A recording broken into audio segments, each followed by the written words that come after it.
for all Kenyans, employed and unemployed. Improve adequacy of benefits. You all remember what we had prior to this. We had people contributing 200 shillings. It was even worse when it started in 1965. It was 40 shillings. I'll be showing you that as well.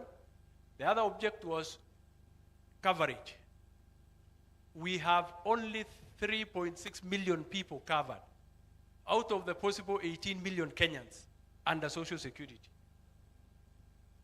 We never had, before this, we never had involvement or coverage of self-employed people. If you are self-employed, nobody bothered about you in terms of Social Security. You are a businessman, you run your shop in the village. That shopkeeper, that prominent shopkeeper in the village has no Social Security. So the new act provides for that shopkeeper, that businesswoman, that mama boga, whoever has a business, self-employed, you are covered in that scheme. So what does it say, or NSSF Act say? It makes it a mandatory, it creates a mandatory universal Social Security scheme for, in order to fulfill the Social Security requirement. The Act also, of course you know, we had a problem before of governance under the NSF, the previous NSSF Act. Until 2013, we had challenges. So 2013 Act actually created some sense and, in terms of governance. And of course, we have said this, it opened up membership to the informal sector. So, what we exist to do is to ensure that we improve the benefits of Kenyans. You've heard this story. Somebody saves with NSSF for 30, 35 years.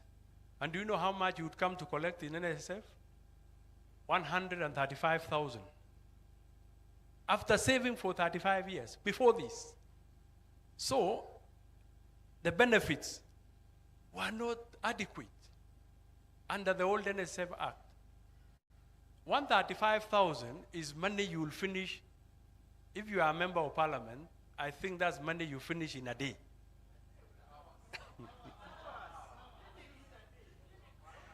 I am being modest. You have 100 shillings, 100,000 today, you might not have it tomorrow, let alone not having it in the next 2 hours. So what were we saying? Social Security was not adequate. But we've come from a background. I'll just mention that point because it's important. I'll come back to the rest later. So we are coming from that background where we didn't have adequate benefits.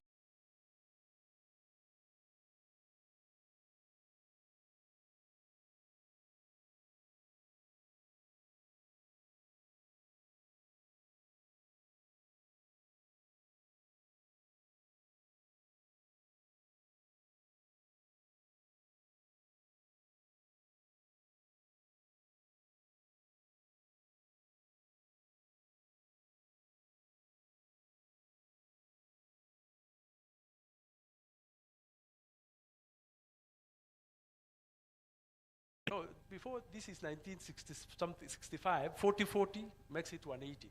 1987, we said we need to transform the NSSF Act. We converted it into a state corporation. We didn't think of what is the benefit that we are giving people. We increased the quantums.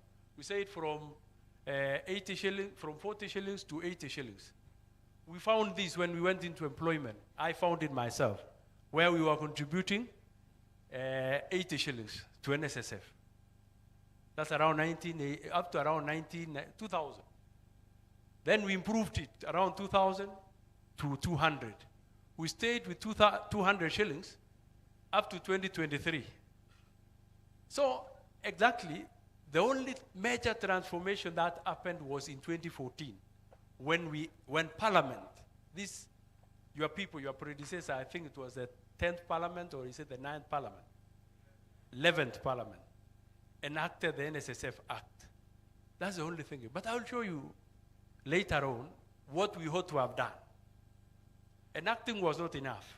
It has done what it has done, but that was not enough. You'll see those slides which shows the contributions, and you can see the gradual growth of contributions. And you know the war that is there. You know the hue and cry that is there. But we came from 80. We started in 2023 at 2,160. We went to 4,320. We went to 8640. And come this February, the new rates that you hear people talking about is a total contribution from both employer and employee of 12,960. Let me show you, this is only at the maximum level of 6%. Let me show you a comparative analysis of what the rest of the world is doing. I don't know whether you'll be able to see that slide.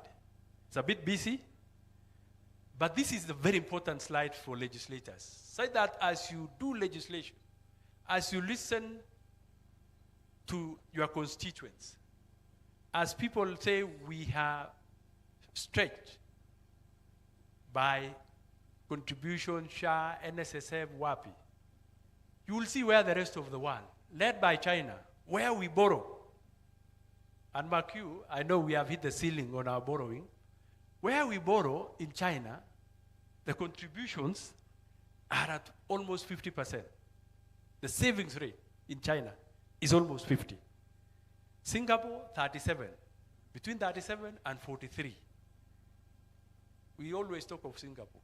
You know that talk of Singapore. We compare ourselves with Singapore. We compare ourselves with South Korea. I hope I have South Korea here. Where is? It's not there. But I will show you another slide where I have South Korea. So you can see where we are. 12%, we are making noise. We can only compare ourselves with who? And with due respect to Zambia. And I remember when I was young, when we learned driving, we used to put our the gears on free, and we say we put Zambia. So that is where we are. We can only match Zambia. Even Nigeria is ahead of us at 18%. Uganda is obviously ahead of us, you must know this, at 15%. Tanzania is catching up at 20% contribution. That is not enough. Even if we are where we are, even if we are 20, you can see, if you want to be where China is. I want the next slide to show you the fund values that we have in these other countries. Look at China, 1.46 trillion. Multiply that. Yes, in USD. Multiply that. That's almost 300 trillion shillings in China. That is their savings. South Korea, they say in 1963, maybe Mheshimiwa Speaker was around, they say we were at par.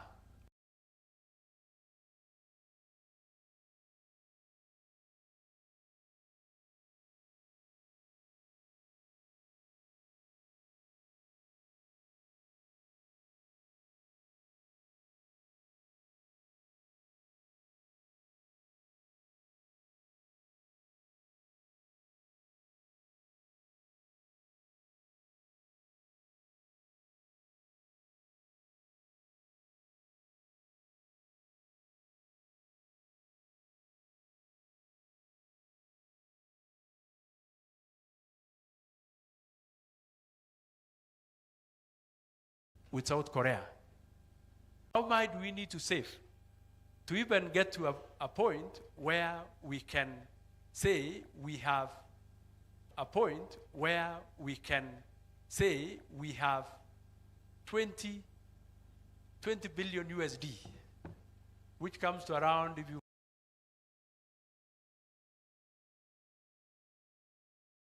convert that into dollars, sensible.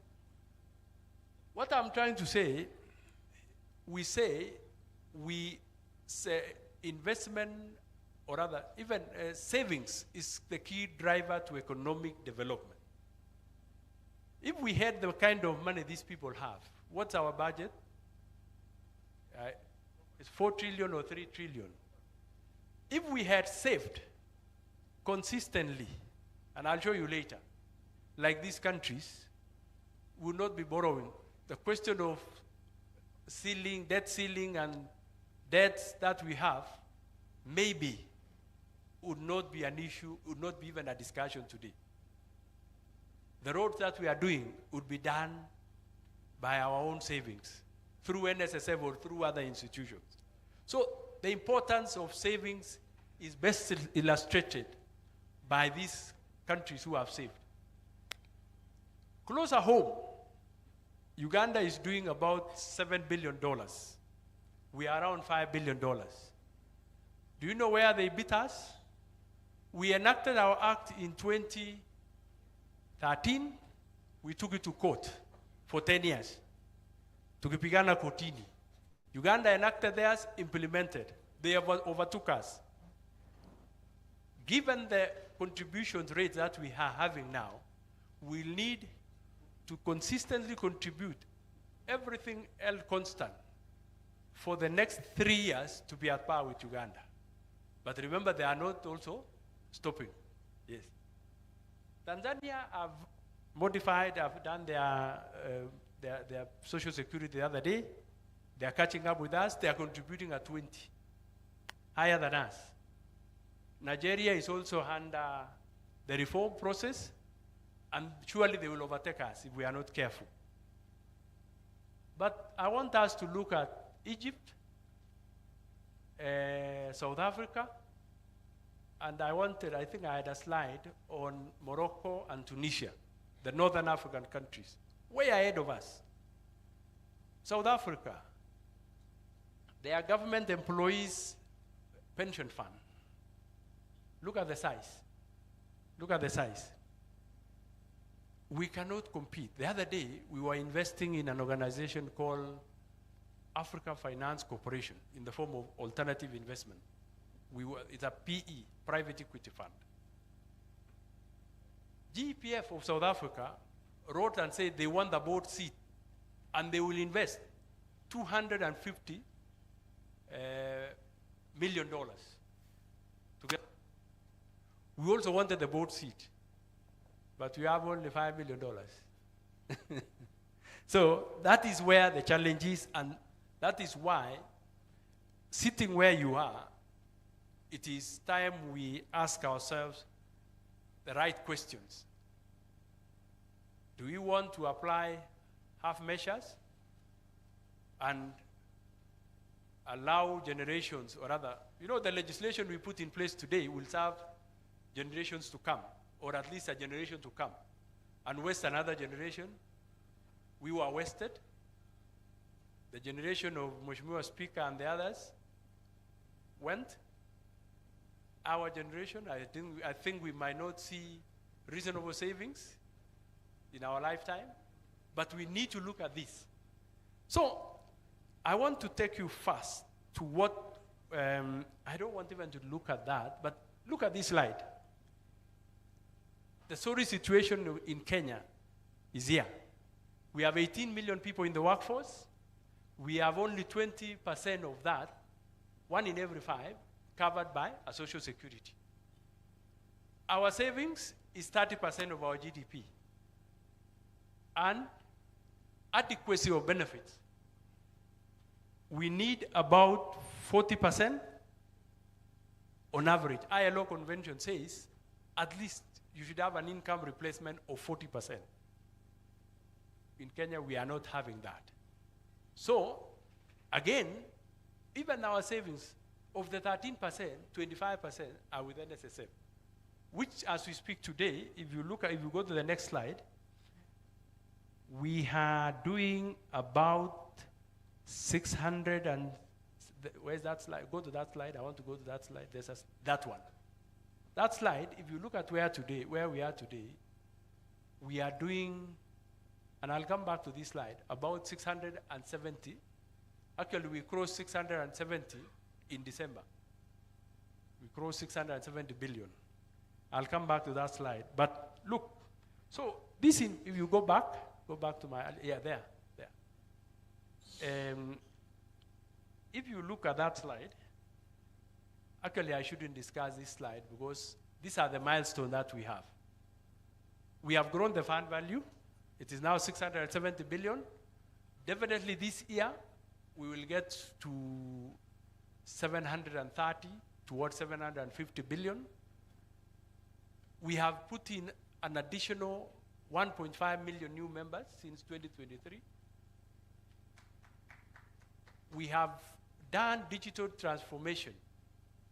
And through digital transformation and digitization, we have been able to reduce payment of benefits from 89 days. It used to take 3 months. I remember when I came to NSSF, we had 28,000 claims unpaid and had been lying there.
Administration cost.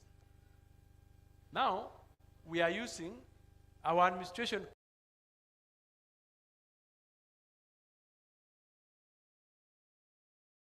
costs. The Act 2013, it talked about us spending not more than 1.5% of the fund value. As we speak today,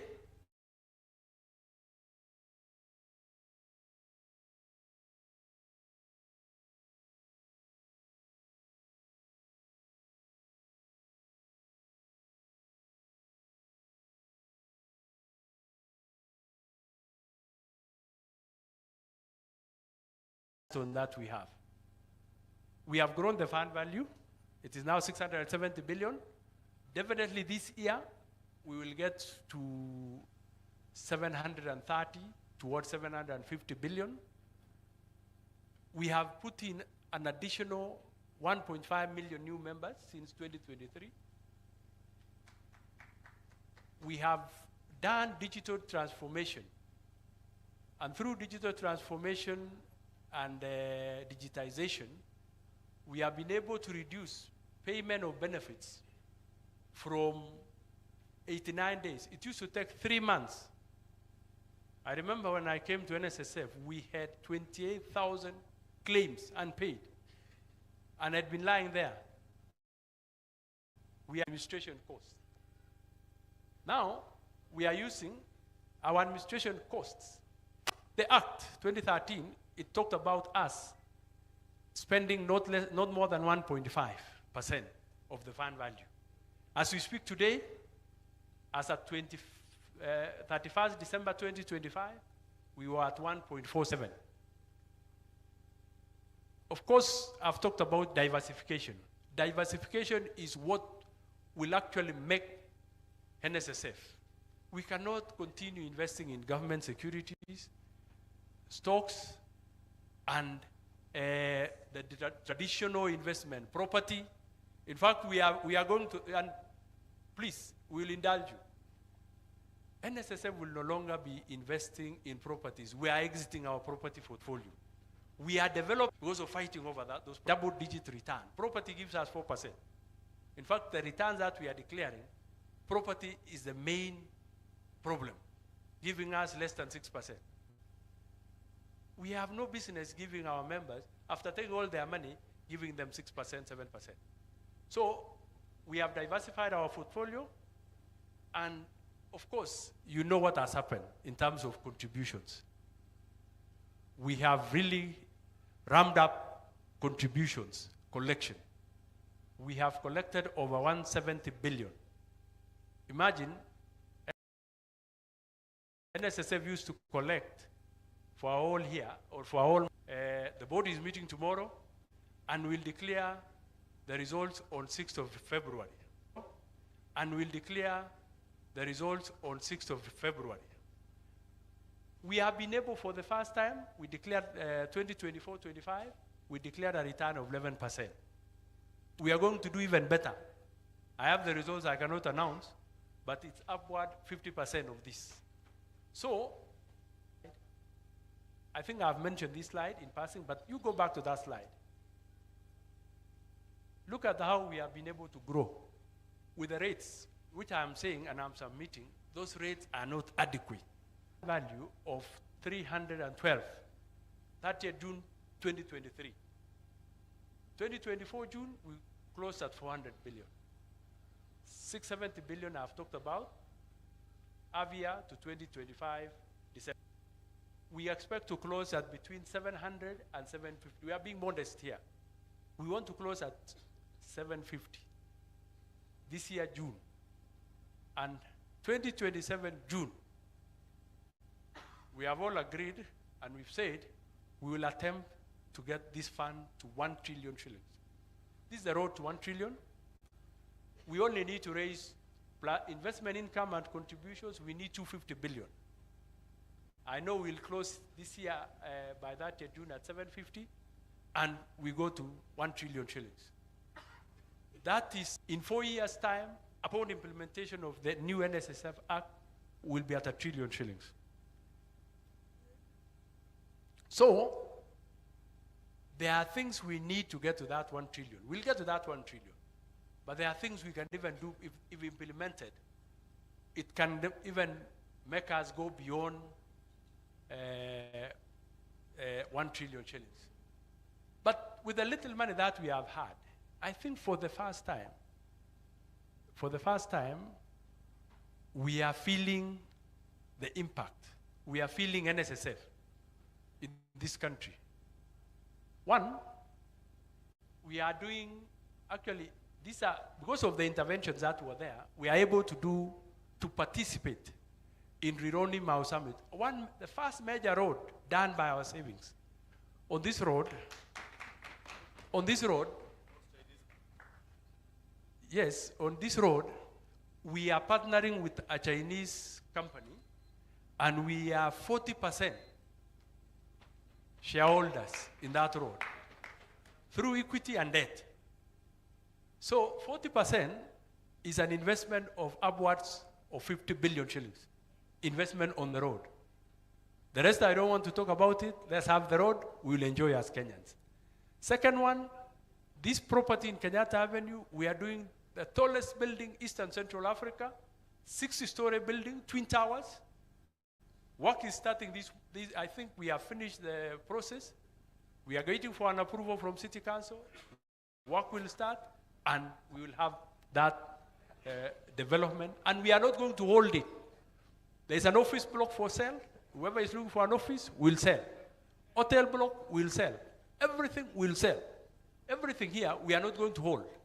As NSSF, as we are looking for money to reinvest and reinvest and reinvest. We have done, there's a plot in Kisumu where we used to get squatters coming and living there. We chased them away. We have done the development. My friend Shabir knows it. It's in Milimani. It is now off the ground. By the end of this year, we'll be done with that property for sale to Kenyans. And then I've talked about what we call introducing, making the portfolio agile. We are introducing new alternative investments. We are diversifying the NSSF portfolio that we had. If you come today, you will realize what we are doing with our portfolio. It is constant activity upon constant activity. We no longer buy government securities and sit on them. We even sell some of them which are sitting on losses. And people make noise, but we really want the best for them. We reinvest those things in better yielding instruments.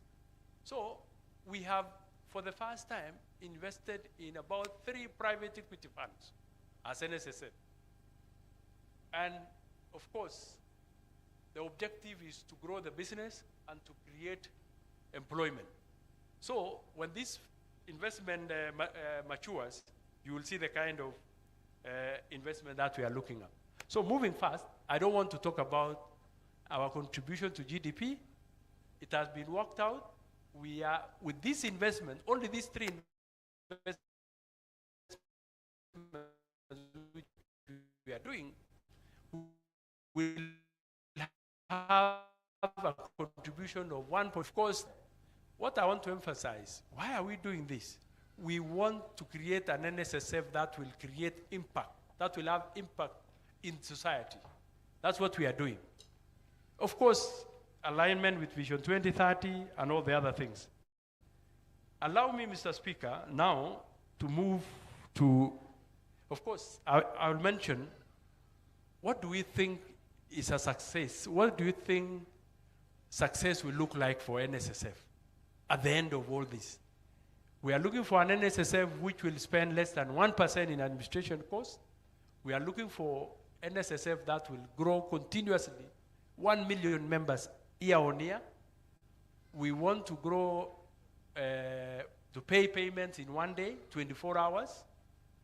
And we want to also make sure our customers and our employees are at a level of satisfaction that is at 95%.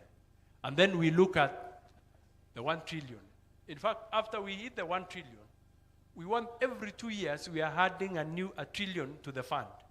We want to ramp up this growth of the fund to an extent that maybe in our lifetime, the fund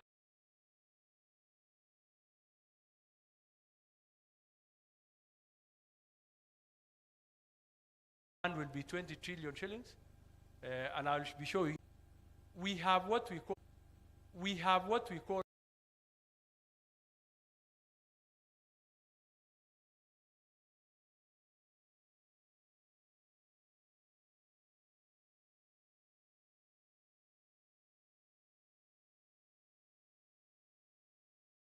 have 3 priority outcomes that we want. We want coverage. We have 3.2 million members. Why can't we have 18 million members? Why can't we possibly have everybody covered? We need to cover every Kenyan walking. Why can't we possibly have everybody covered? We need to cover every Kenyan walking and alive. So priority outcome we want is to see what can we do. We are participating in things that focus on the youth, women, MSMEs, and that is why we have a component 3 under Nyota. We are actually the only agency that will remain forever with the youth who are being enrolled under Nyota. They are saving, you know how much they are saving, about 3,000 shillings goes to their savings out of the 25. They get 22. 3,000 comes to NSSF. And we are there to invest for them. We'll do what we call matching fund. The World Bank has given us money through the Global Fund. We'll do matching for any youth after the 6 months of Nyota who will continue saving. We'll match them 2 for 1. For every 2 shillings, we'll give them 1 shilling. We are working with the World Bank to see that we get that support. We are going to participate in other economic inclusion program. Like there's one coming called Kenya Socio-Economic Inclusion Project 2. Strategic partnerships we are doing. But more importantly, what we are doing, we are unitizing the investments. We have introduced unitization. Just like we want the NSSF, savings with NSSF, especially from the informal sector. We want to unitize them to be like a money market fund where at the end of the day, you are able to see what income you have earned for that day. We are putting in place mechanisms to unitize all the informal sector savings so that the moment they save 20 shillings, they are able to see a return at the end of the day on their 20 shillings, on and on. Next slide, please. Priority outcome number 2, service delivery. We have said we want to process claims in 1 day, 24 hours. You launch your claim today, whatever corner of this country you are in, tomorrow you have your money in your account. That's what we want, and that's the dedication we have. Of course, we are decentralizing and we are continuing digitization. We have put in place a digitization program. We have digitized 90 million records, and we are ongoing. Move on. I think there was priority outcome number 3. We want to give our members double-digit return. We are not going to give our members anything under 10. That's our commitment to our members. Double-digit return. And I want to challenge you, read the newspaper on 7th, Saturday 7th. You will see the kind of return we'll have declared as NSSF. I don't want to preempt that, but look at the newspaper. We'll publicize the return. So this will be the second year continuously where we are giving our members double-digit return. And we hope it will continue. So that is the background. That is where we are operating. That is the reforms. That's the dividends the reforms have given us in NSSF. But we have a problem. Our problem is the Act. We still have problems in the Act. It is exhaustive, but not very exhaustive. 1, we have a good Act, progressive Act, but an Act that fragments benefits. You give with the right hand and you take with the left hand. We have an Act which says for contributions to NSSF, they are split into 2 tiers. Tier 1, which is very basic, remains with NSSF for everybody. Tier 2, which is the bulk, you can opt it out to anywhere. So the bigger question is, in Kenya, we have NSSF as a basic pillar social security.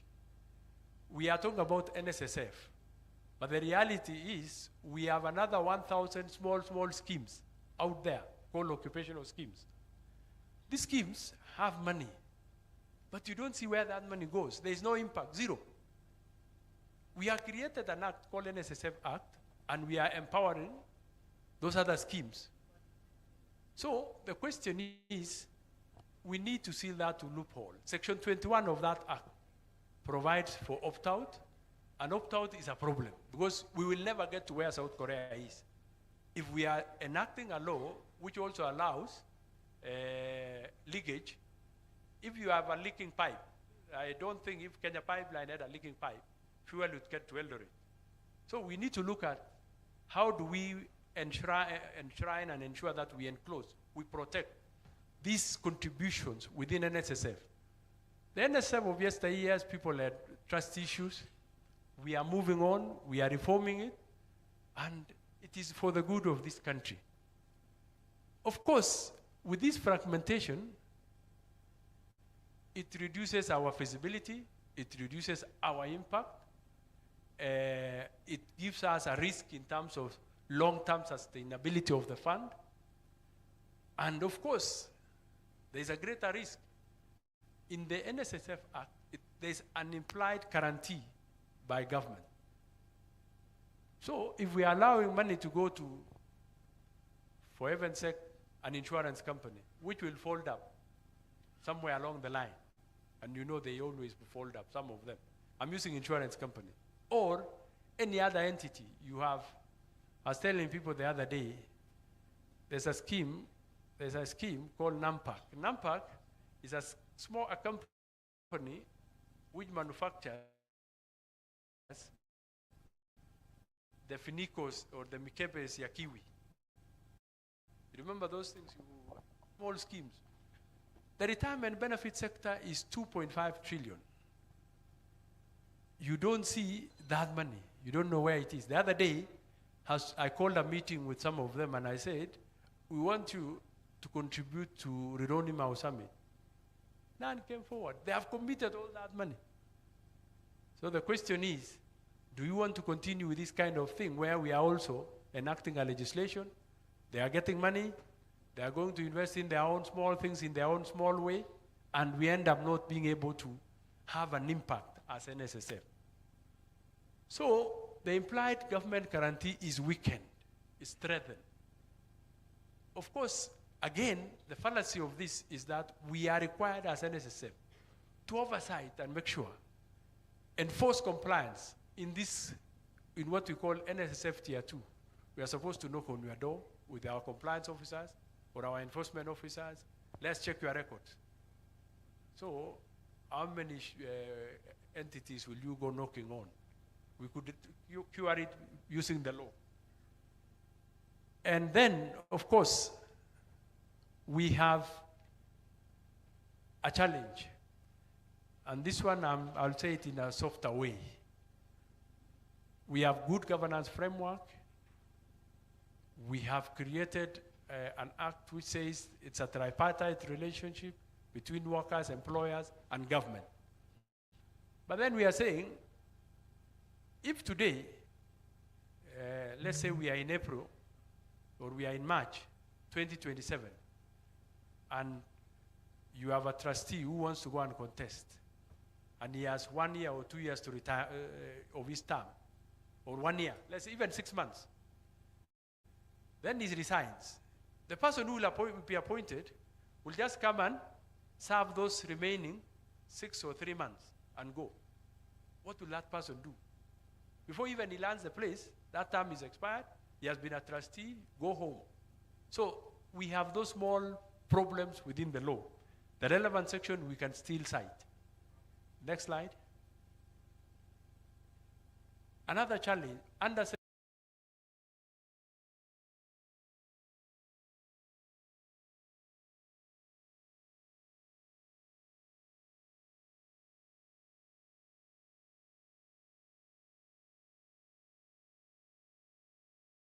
Section 4, what we want, if you can, one level of contributions without splitting them, which the splitting I was talking about into 2 tiers. Because this, of course, we want to create also clarity at retirement. You are retired, you are coming to NSF to collect a portion of the check, you go to CG XYZ to collect another portion, you go to another place to collect another pension. Classic example is myself. When I retire, I'll have to go to 3 entities to get my pension. So that is one of the things which we want reform.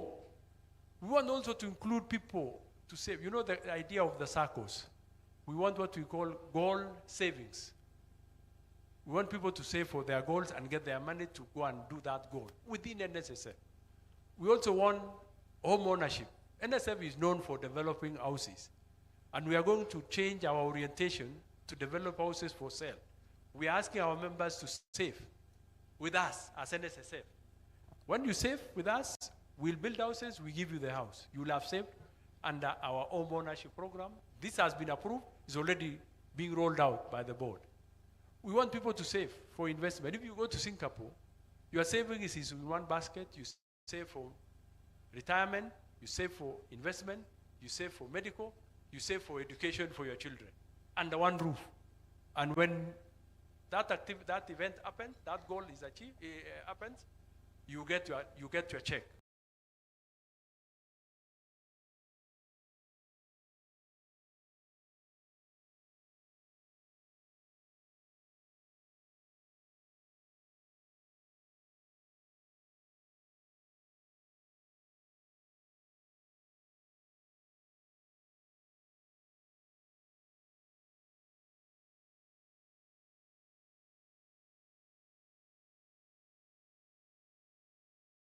on that. We want to invest, let's allow contributions at 6% continuously into the future. So, why 6%? If you save at 6%, simulations have been done continuously for 30 years at an average salary of 50 shillings. By the way, the average salary in Kenya is 50,000. If you save 6% of that, if a young person going into employment today saves continuously 6% of his salary for 30 years, I realized the other day, I have clocked 30 years since I started working. At NSSF, if I had saved continually that 6% continuously, I would retire with a kitty of 17 million shillings. 17 million. This is, if you save for 30 years, which I have done. I've done my 30 years of service. If it is 100, there are 400,000 of us Kenyans earning above 100,000. I'm saying of us Kenyans. I believe everybody here earns above 100,000. You will take home 35 million shillings under NSSF. We are 3 million of us. Take a calculator. Maybe majority, you take a calculator. 3 million of us at 50,000, everybody is retiring at 17,000. Assuming those of us with a payroll, 3 million of us, 17 million from all of us, and we are 3 million. If all of us will have a balance in our savings at 17 million, what will that be? How many trillion? 45 trillion, maybe around 50 trillion Kenya shillings. That is what we want our children to have, 50 trillion. With 50 trillion, muniambie, what can we not do as Kenya? That's the thinking we need to look at. In 30 years, the people who will be around will be proud of us. If we save at 6%, I'm told I have 3 minutes, so I don't know whether I need to make any other presentation beyond that. I think my message is home. My message is home. We need to stick to the 6% going into the future. Millicent, I'm sorry, I didn't introduce my team. Millicent Awiti is my general manager, strategy, research, and risk. Kellen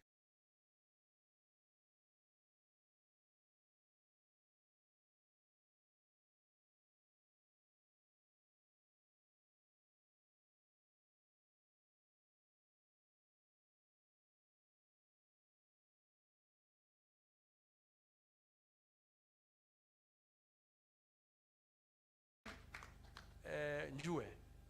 Kellen Njue is our Wanaombui.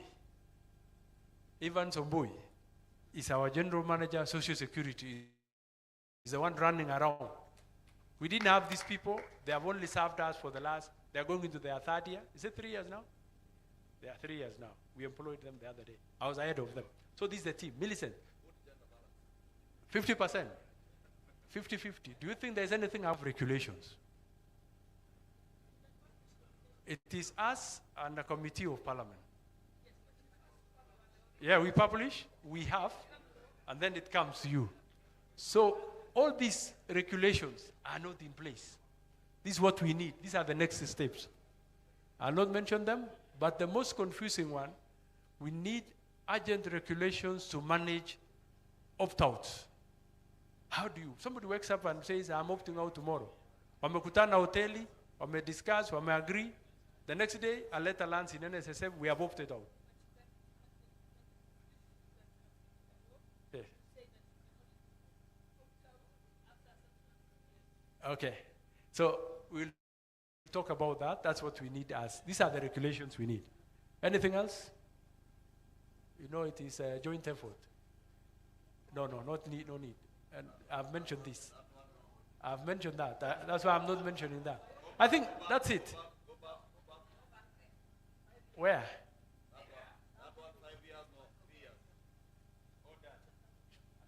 Will you present these proposals so that we discuss them for Yes. Yes, go through them. Let me present this one. No, the you've other done one. that one. The next slide. The other one. The next slide. Let me present the other one. The next slide. Millicent. Yes, that's Yeah, one. that slide. Come of the board. I want to prosecute this one and hear me out, majority leader. For the first time, NSSF is a quiet institution. For the first time in the history of NSSF, where the board and the management is working together. Where the board, irrespective of whether you represent KOTU or FKE or whatever, people are working together. 3 years I have served. I'm winding my 3 years in NSSF. I have not done much. You cannot do much as a policy driver.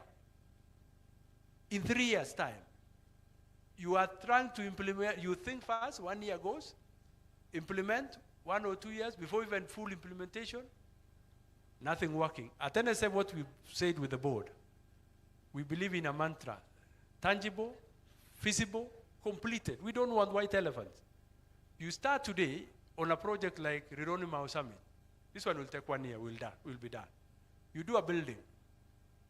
3 years lapses, new board of trustees comes with a new thinking, rubbish that thing, and you know it happens. You know what happens also.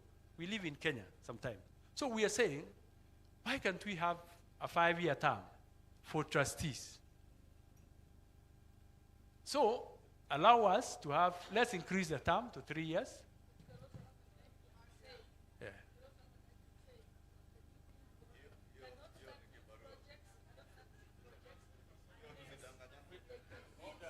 We'll allow him to finish, then we'll make our contributions. Anyway. To wind up on this slide. Okay. Members will have the time to make their comments on this. I think the second one, the issue of if you go to politics today, whoever comes will have to complete your term. Really, it doesn't make, yes, it doesn't have a new term. It doesn't have a new term. The new, you serve the term of the person who was, you serve the balance. Again, that's a shortfall in the act. I've prosecuted my case on this one, but I won't hang myself if it's not allowed. I have served, and I think I've made an impact. So, okay, I think I will stop there. Thanks, David, my namesake, for this indulgence. I think I will be ready for now the next course of the discussion. Thank you very much. Thank you so much. You all agree that he was a very welcome guest this evening. His intervention has been really illuminating. May we give him a proper round of applause. Thank you so much, David. And sit down to now get questions. We will give him a number of questions based on what we've heard from him and what we've, yeah. But before we call for any interventions, I will like to call my friend, the Honorable Alice Nganga, who will be what you call a discussant on what has been presented and any other thing that the committee may be looking at in this area. Karibu, Madam Alice.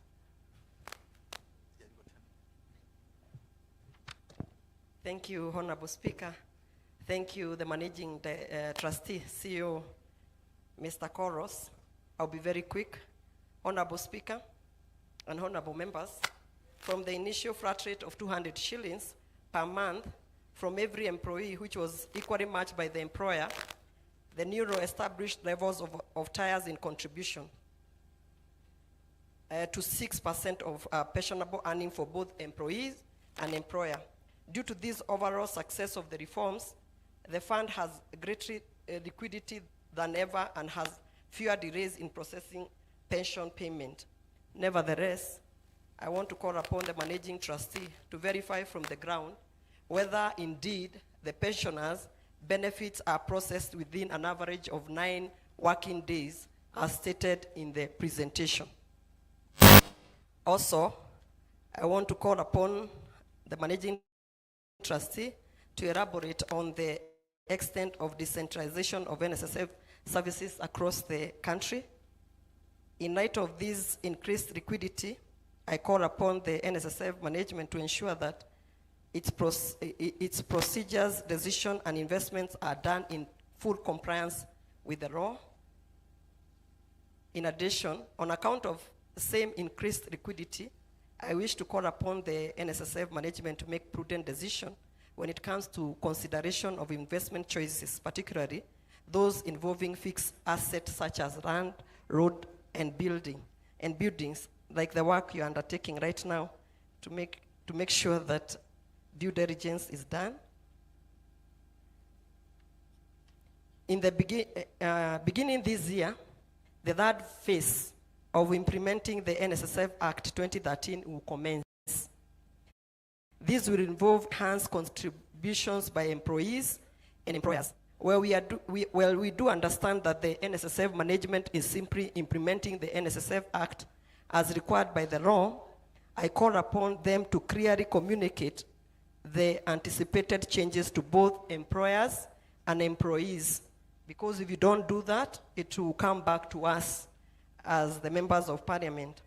Clear and open communication will further ensure that the incoming changes are not blamed on the current NSSF administration. Further, I call upon the managing trustee to explain how having one level of contributions instead of splitting into tiers will affect the general performance of the fund. In addition, I call upon the managing trustee to state the likely timeline within which the fund will draft the proposed legal intervention, including regulation, which he says are necessary for the fund optimum performance. Finally, and this is very important for honorable members who are seated here, the managing trustee, Honorable Speaker, I'm aware that some constituency offices have in the past had arrears with NSSF. Most of these offices are generally compliant, but a few have some arrears arising from historical issues in the past. Constituency and county offices have had a historical NSSF liability of 127 million shillings dating back to 9th Parliament, whose term in office is over 23 years ago, comprising of principal arrears of 24.8 million shillings and accumulated penalties and interest amounting to 102 million Kenya shillings. Through the intervention of the Honorable Speaker, MD, the clerk of the National Assembly facilitated payment of the principal amount of 24.8 million Kenya shillings in June last year, with the hope that NSSF will in turn grant us amnesty on interest and penalties pertaining to the said historical injustices. Following the Honorable Speaker's intervention, 97 of the constituencies' offices were compliant with the NSSF as of December 2025. And therefore, we wish to call upon the NSSF managing trustee to fast track the granting of the penalties amnesty to ensure that the affected offices retain their compliance status as reflection of the goodwill exhibited by parliamentary leadership. That one we are requesting, and before you leave us here today, you let us know, because we represent these great people and they know their chair spoke on their behalf.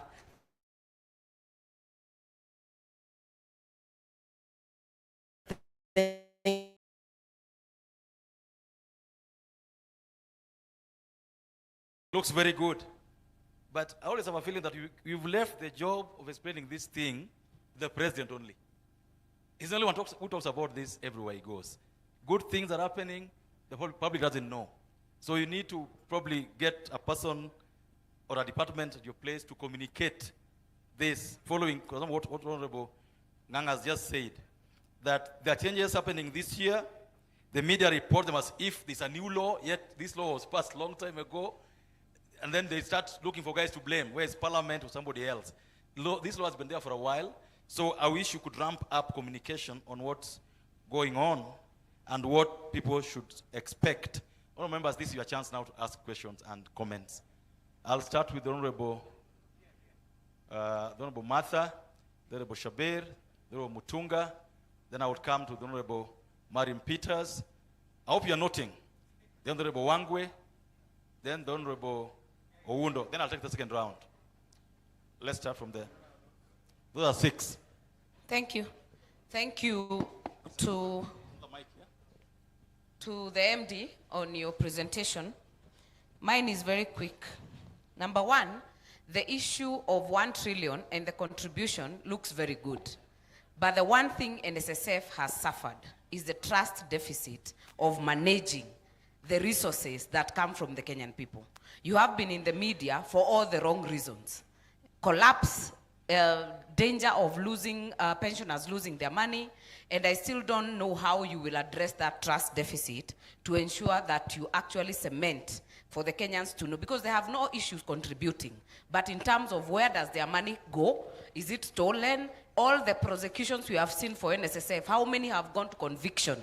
Because people are roaming with the money that has been contributed by pensioners out here, and yet they're still with you. Secondly, the issue of, Mr. Speaker, I want to commend the government of the day, led by the President, on the issue of Mau Summit. Mr. Speaker, this road for us is not just a road. It is a matter of life and death. Between Gilgil and Nakuru, I can tell you, Mr. Speaker, we are tired of collecting bodies. Families have been wiped out. Just yesterday, I was burying a head teacher from the Kikope accident recently. We buried 5 people who are from my constituency. So it is a matter of life and death. And my question then, however good this is... In November, yeah, a family from Lugari constituency of 12 was wiped out. Same place. Mr. Speaker, we lost others in Kandara, 16 people. One teacher lost her 2 children and the husband from my school, and we buried them in Kiambu. One mother in the US, we buried 3 children, Mr. Speaker. So it is a matter of life and death, and we cannot wait for that road to be done. But maybe to the MD, the question we'll ask, when you put a stake for NSSF money in this infrastructure, does that affect or expose the investments that have been put by pensioners to issues of unresolved claims, the issue of oversight and the safety of their contributions? How then can you give confidence to the people who contribute to this ambitious program in terms of ensuring that their money is safe? And finally, Mr. Speaker, there is a role that NSSF plays in terms of supporting the National Industrial Training Authority, NITA. The issue of employment attaché in the spirit of whole government approach. When you talk of attachés in the Middle East, are you still going to do that? Or do you now shift totally to infrastructure and forget the role that NSSF was to do? Maybe you can touch on that. And members, the Speaker had communicated 1 comment or question per person. So I expect compliance going forward. The Honorable Shakil. Thank you very much. I've known my brother Koras even when I was the mayor of Kisumu. He's done a great job where he was, but we have certain questions. Yes, we have a trust deficit, we have said. When you look at the actuarial going concern calculation, actuarial, you do not make it. You are not a going concern on the actuarial basis. If everybody who's deposited with you should want to know where the money is. You have lost a lot of money. The very high administrative costs that you have, idle properties. The auditor in the last account said 16 billion of your investments were underperforming. There is the issue of the present value of money. You gave us a very nice thing there, and you said 35 million, but the present value of that money is not much.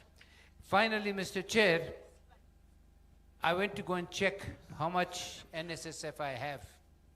It's 145,000 for the last 30 years. So I was wondering, can I go and withdraw it?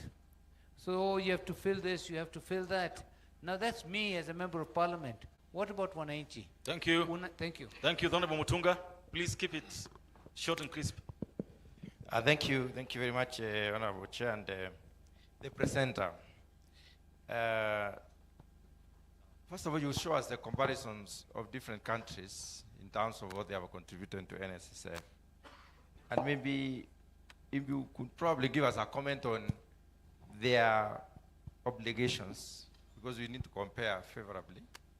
And maybe their salary levels in terms of hours, so that probably if you're giving 50% of your pay, then there must be safety nets. Then do the pensioners also pay NSSF? And if they do, how easy is it to withdraw this NSSF? Let me link this one up with a comment, Honorable Chair. We are having a lot of debts today. I do not know whether it is only happening in Tigania West or in Meru or in Eastern Province, but we have too many debts. I don't know whether this one has aroused any consciousness to try and look at exactly what is killing people. It's not just cancer. People are dying in very many numbers today as compared to before. Thank you. In terms of safety net, Thank how you. do people, when such families are affected, how fast can they get this NSSF as a safety net? Thank you. The Honorable Martin Peters. Thank you so much. Mr. MD, your vision of NSF is very good. But the journey of a contributor towards pension sometimes is very painful because of quality of life as they contribute. And when they reach pensioning, the problem they have, most of all, is health. Now, you and your board, are you thinking in any way that you can intervene either by paying a section from their proceeds towards insurance when they retire? Thank you. The Honorable Wangwe. Thank you, Honorable Speaker. Honorable Speaker, my question mirrors the question of Honorable Mother Wangari, but I want to put it in this perspective, that the managing trustee has assured us of the good investment in the Ronnie Mau Summit Road, but the air out there has been so political. So it's good you set the record straight and tell this House, what is the effect of this investment on your NSSF portfolio? And part B of it is, how long will it take you to recoup the investment? Thank you, Honorable Speaker. Thank you. Professor Wundo.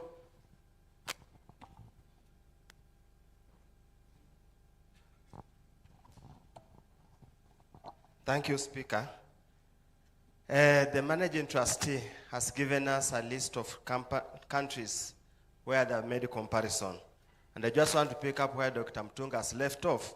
Probably could have been easier and better for us to understand if we'd given up some comparable data, like GDP of those countries, plus the per capita income, at the power purchasing parity at the time of measurement.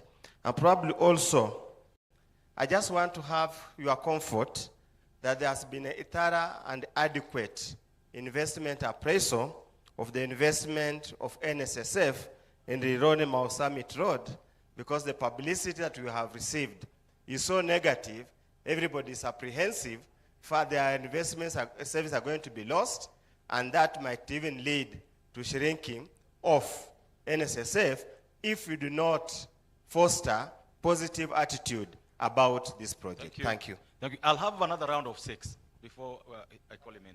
So I'll start with Honorable Njoki, then we'll go to Honorable Maungu, then we'll go to Honorable Mary Mase.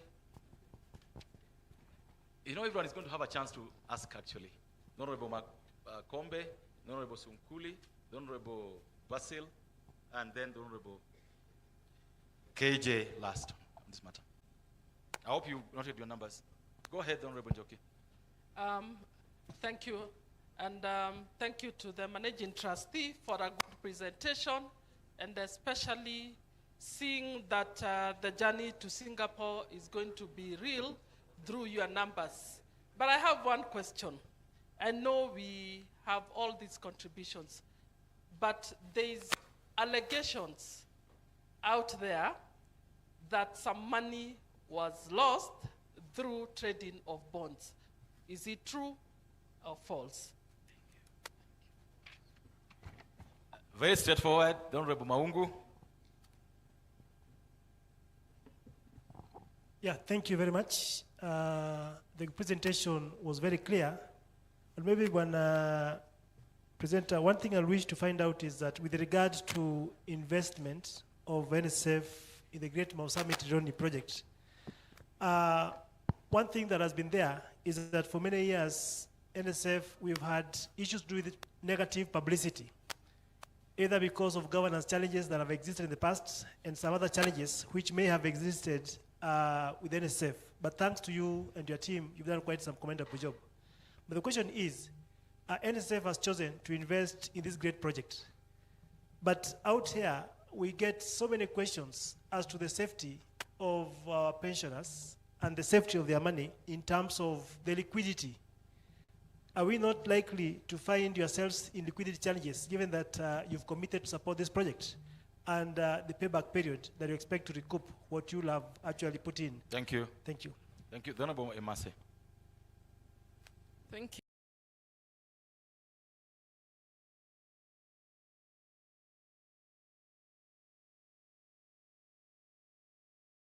On board more membership, especially those in the informal sector, so that you can grow the fund and increase the membership.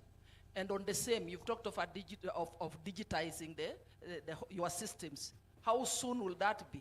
Because it will be easier for one to just access, register from the comfort of their offices, be able to see your savings, how your savings are grow, instead of going to queue at the NSSF to be registered. You want to know, like now if I wanted to know how much I've saved since I started the saving, I should be able at a click of my phone to access your system. And then that way I'll be motivated even more to save more. Thank you. Thank you. Honorable Kombe.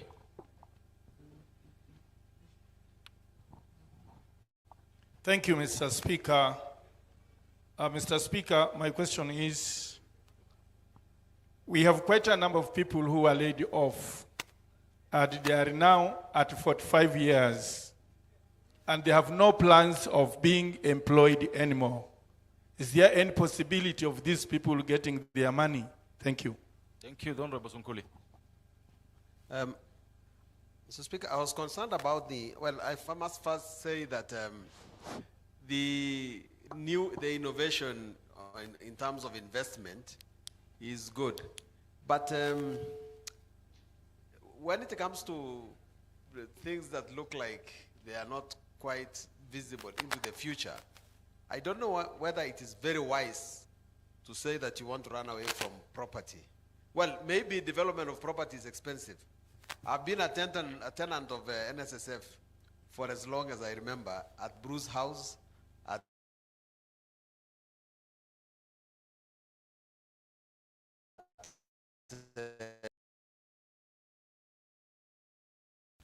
and that people want to go to other newer buildings. Why don't you, as part of your innovation, think about how to actually improve those buildings that are in prime places in the city center so that they can be able to continue giving you a good return? Maybe developing new ones might not be the best thing.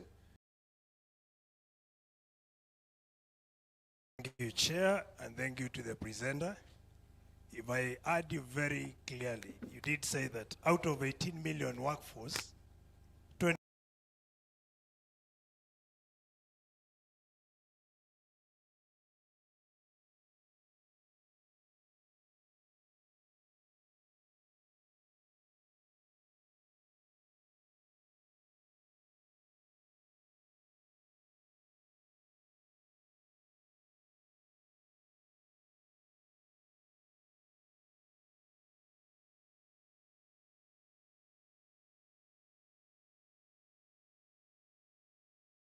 20% are covered by NSSF. My question is, according to the Act of Parliament 2013, it is mandatory to have all workforce under NSSF. So why are the 80% not covered by NSSF? Then there are rogue employers who actually deduct money from employees, but they don't remit the same amount to NSSF.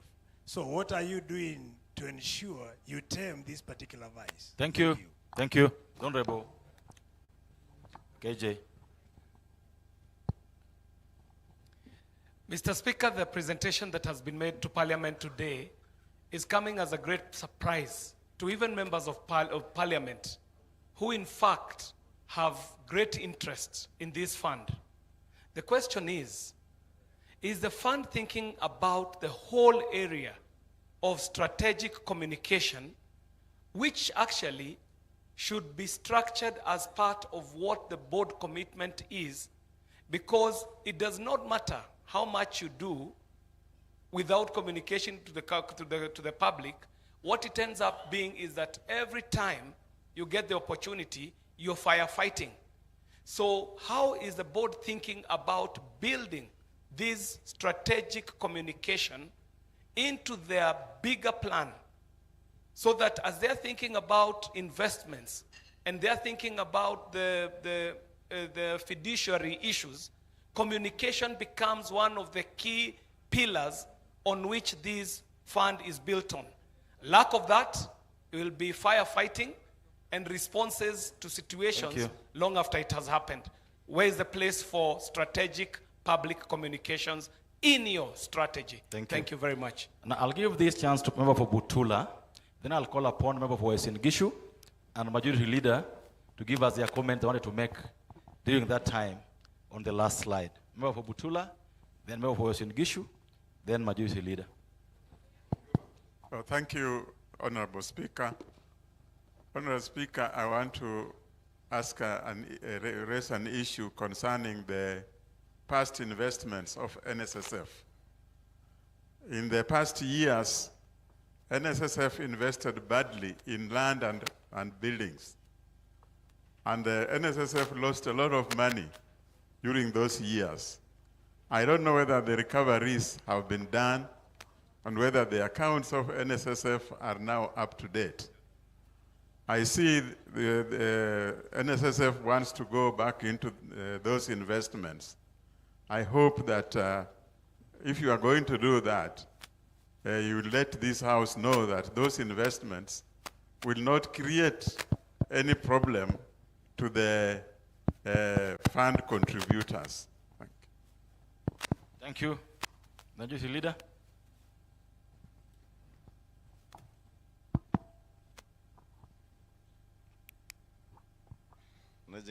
Managing trustee, you should note that the person who has just asked you that question, the Honorable Yula, is a former senior official in the Ministry of Finance in the National Treasury. Correct. So he knows what he's asking. Yes, Paymaster General.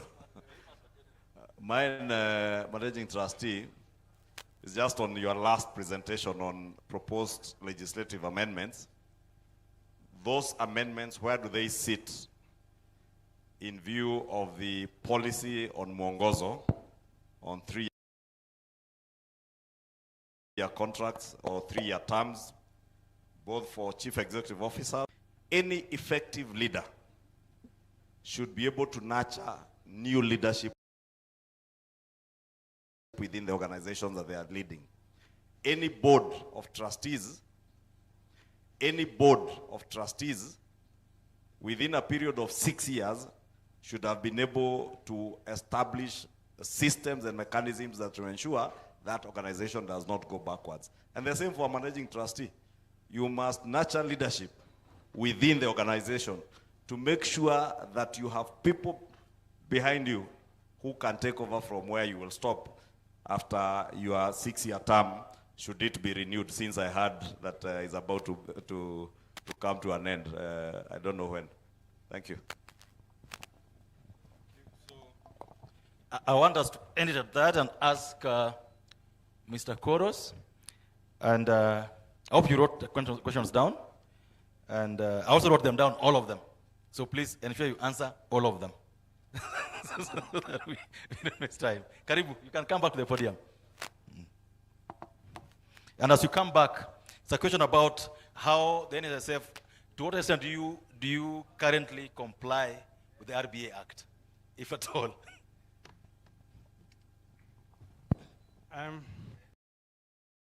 I hope I will be able to answer all the questions.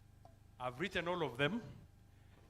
Of course, my friend here, if I will have left any, you will remind me. I'll start with your question. NSSF is fully compliant with the provisions of the Retirement Benefits Act 1997 and subsequent amendments. So that is a straight answer I would give you. By the way, I used to work with RBA, so I'm actually one of the pioneer staff in RBA, and I know what that compliance means. In every piece of that. I wrote the first questions from my chair. I don't know. I will respond in the way they came, the way the questions came.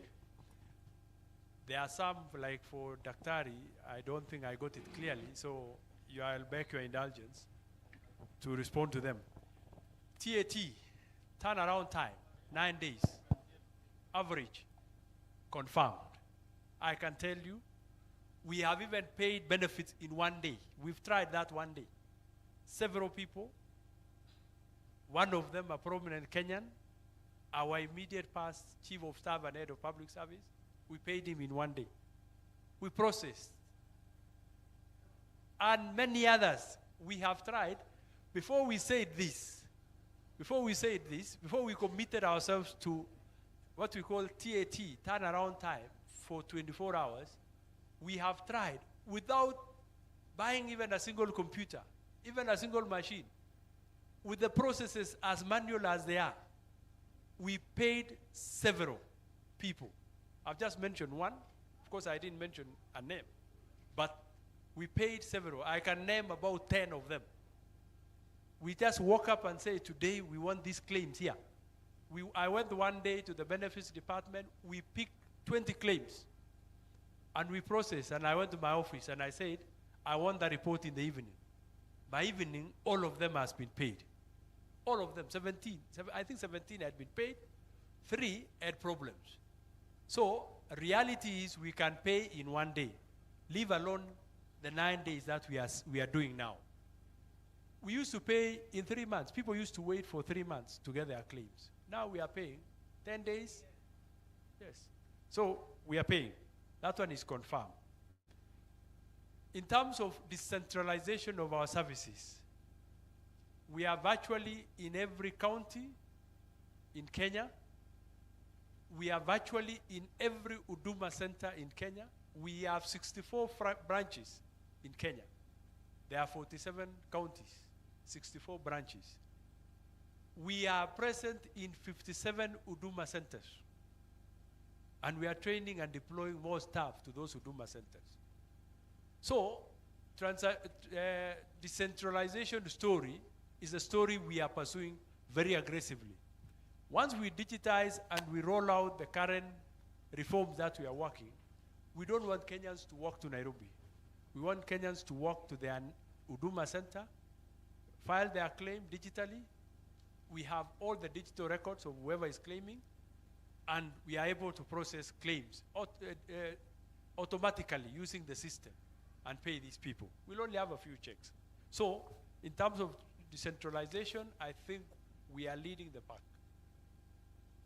Thirdly, investments are done. The way that our investments are done, as I have mentioned, we have our investments are done under the provisions of the Retirement Benefits Act, and governed under the Retirement Benefits Act, where there is a requirement that a scheme like NSSF... Just a minute. Sergeant at Arms, please help us with the noise around the door. The Sergeant at Arms, please. There's a lot of,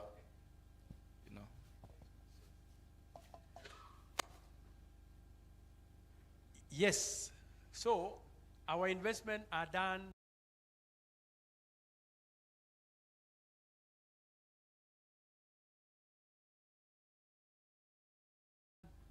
under the law, under the provisions of the Retirement Benefits Act, which provides that scheme like NSSF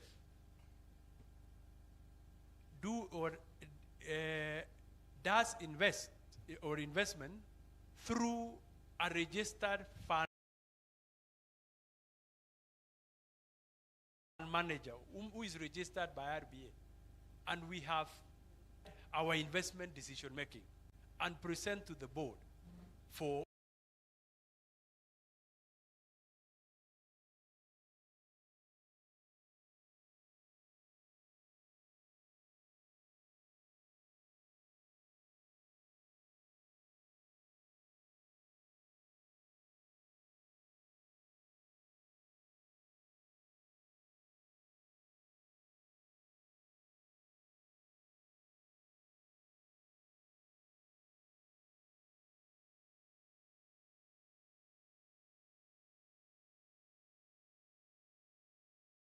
consideration.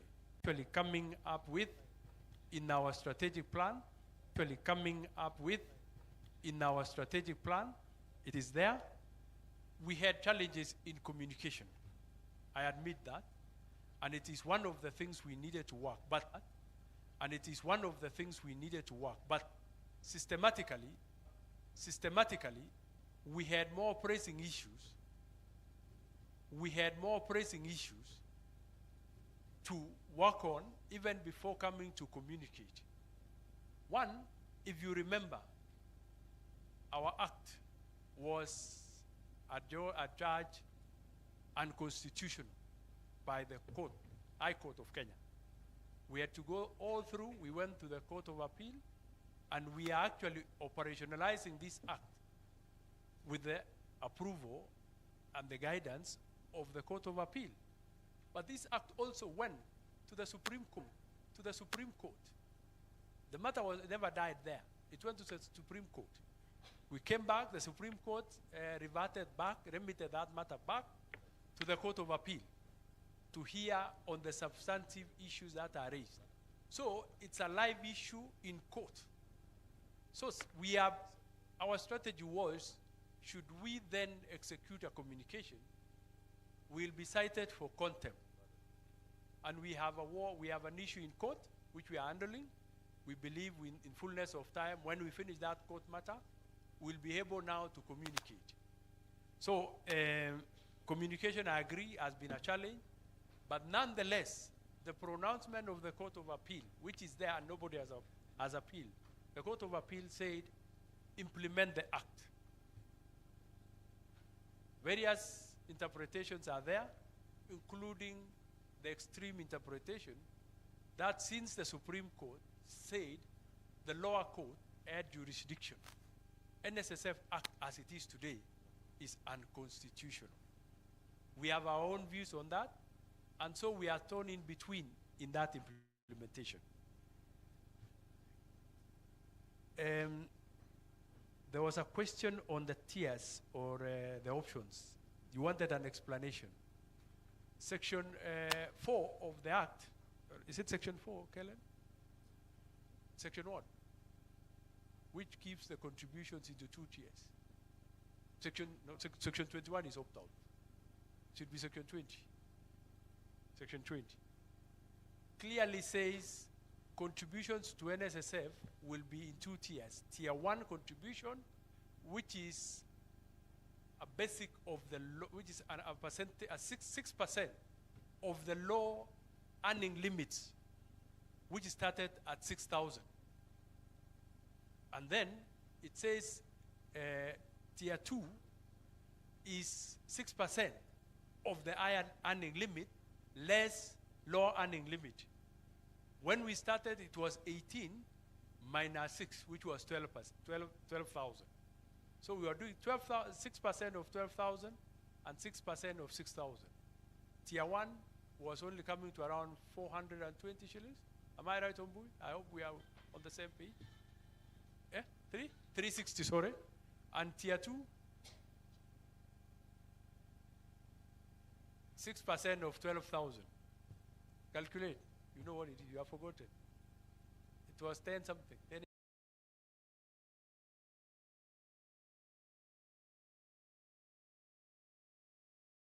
80 or something.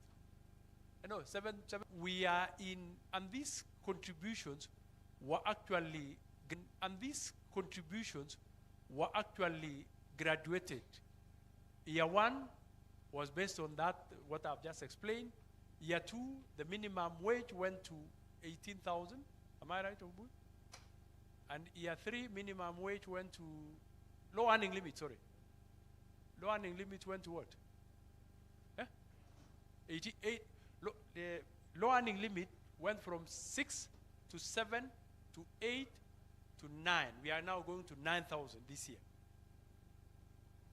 Highest earning limit went from 18 to 36 to 72.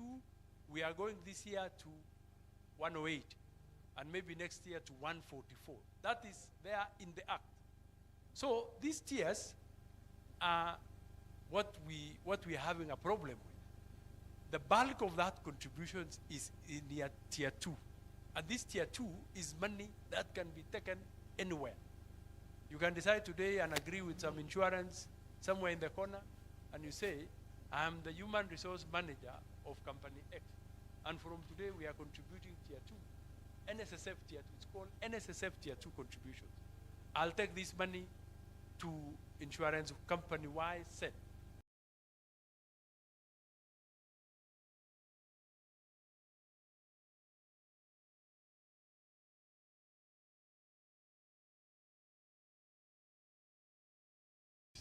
With that money. Or when you retire, maybe the money will have been moved 3 times over.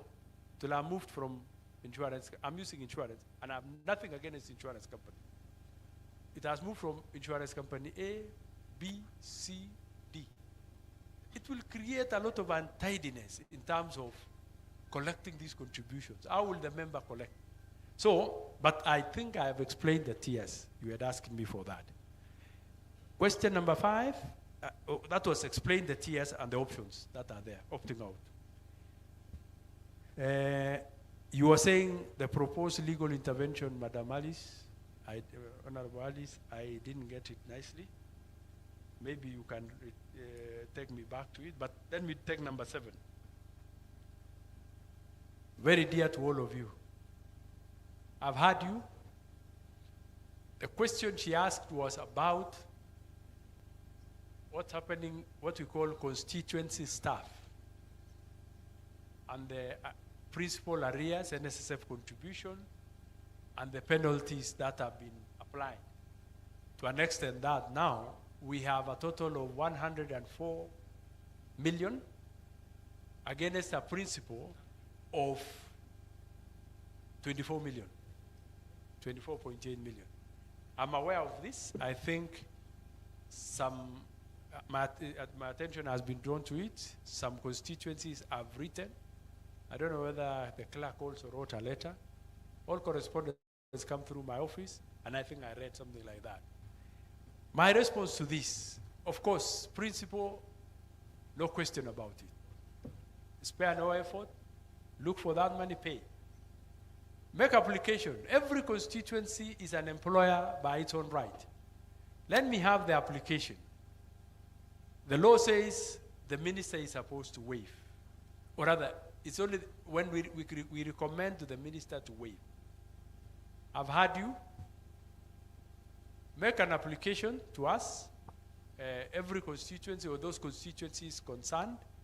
97 are compliant, maybe another 100, is it 203 may not be compliant, may be having that challenge, and we'll consider it on merit.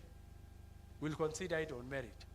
I believe one constituency has written, I'll not mention that constituency. We have handled it in a way, and we sorted it out. I'll not tell you what we did, but it is sorted. So follow suit, write to us, we'll handle it. And now, on communication and the strategy, I agree, guilty as charged. We are developing that strategy. It was also a question by KJ. I will address that one. That communication she also raised, I agree, and we are working out a communication strategy, and we were going to roll out this communication. We only need legal advice as per that laguna there in law when we roll out communication. This morning, when I was coming here, COFEC has written to me. COFEC, you know COFEC? Federation of Consumers, Kenya Consumer Federation. Asking about a few issues, and you know why they're asking those issues, just to stir up emotions. I'll respond to them, but more importantly, our communication needs to go out there, we are developing. Mother, of course, we have come a long way with Mother. She was in the Senate, and she took us where we was. So, I agree with that observation. NSSF suffers and has suffered a great deal of trust deficit. We are trying to walk back, to roll back, and regain that trust deficit with Kenyans, or among Kenyans, with NSSF. What we are doing, one, for the first time, and that trust deficit is coming back, we are winning. I would say we are really now cruising at around 60%. For the last 3 years, no staff from NSSF has been prosecuted for corruption. Not a single letter from EACC. Not a single officer from EACC has walked into NSSF. Secondly,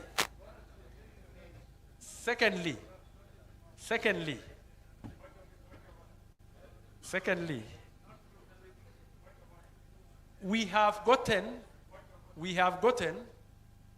for the last 2 audits unqualified audit opinions from the Auditor General.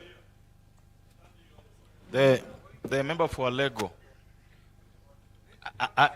I can't conceivably see anything out of order in what Mr. Koros just said. Unless you want to. The Honorable Jakwamboka, you want to come and sit here? Okay. The Honorable Atandi, what is the out of order? Give him the mic.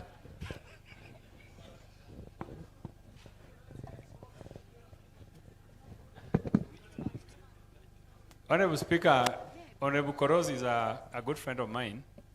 In fact, in our previous lives, we worked closely. I didn't intend to disrupt his submissions, but I'm just concerned about the statement he has made, that no EACC officer has walked into NSSF. Is it because they have not been invited, or they have been blocked from walking in? Are there powers that are preventing them from walking in just to check? Because EACC officers are allowed to walk in any government institution. They cannot be bad. Looks like you have barred them. Have you barred them? Thank you. Thank you. I was avoiding that because maybe it's about choice of words, but Mr. Koros, you are here. Please. No, I think it is a question of semantics. But I mean, nobody has stopped them from doing their work. But as far as the last 3 years, which I want to speak to, we may have historical issues we are dealing with. But in terms of the current issues, we have not gotten any engagement with that entity I've mentioned, and any other entity we have not called. We are being called to say DCI to record things that happened 1992. That is what we are dealing with. We are dealing with legacy issues, but we are not creating those new issues. I think that is, apologies for the language. We are not barring anyone, and yes, I want to acknowledge in our previous lives, we worked with Atandi. Yeah. So, Mother, I'm saying we are addressing this trust deficit very seriously, and we hope in the fullness of time, Kenyans will have the heart to trust NSSF again. The pain point for NSSF has been the legacy issues. You remember the quarry stories, and that's why property is a very sensitive issue, which I don't want to mention here. So we are rewinding that clock, that trust deficit, and we are winning. We are almost 60%. We are able to provide statements. I'll get to that issue of the statement. On the road, Mother again, yes, we decided to do the road after proper appraisal on the viability of that road investment. Incomes, there will be constant stream. The road will be tolled. There will be a toll road. And there's evidence. We are learning from expressway. You are all users in one way or another of the expressway. We've done traffic studies on that road, the numbers, the possible income, and the returns. And by the way, we are working in dollar terms, not even in shillings. And the return on that road is in the region of 11% in dollars. So we have done the proper appraisal. We have involved all the necessary professionals. And we have a verdict that is a viable investment. And in addition, impact. You agree. That is an artery which needs to be opened up. And we believe the support we may have had all these negative stories, but from the public participation that was done, every public participation forum that was held, we attended, and Kenyans were in support of that road. So the returns are good. In terms of returns for us, it ticks the box. In terms of viability, ticks the box. Security, because important is security of the funds, tick the box. The road will be operated for at least 28 years. It's a 30-year concession, 28 years of operation, where NSSF and the partner will collect the toll. And the toll have been even indexed in case it doesn't meet there. So we have those, we have ticked the boxes in terms of viability of that investment. NITA, we're still working together. We have not stopped. Despite investing in the road and all these new investment, we are still working together with NITA, supporting them. We are agencies together and Koros, labor and skills development. You have to move faster. We don't have the I'm luxury moving very of fast time. now. Yes. With your guidance, I'll move very fast. Yes. My friend is left the room. Actuarial. The questions belong to the floor, so just answer them. Going concern basis. My answer is very straightforward. Last week, we had an actuarial valuation report presented to NSSF. Even after declaring the returns that we have declared today, we are 100% funded.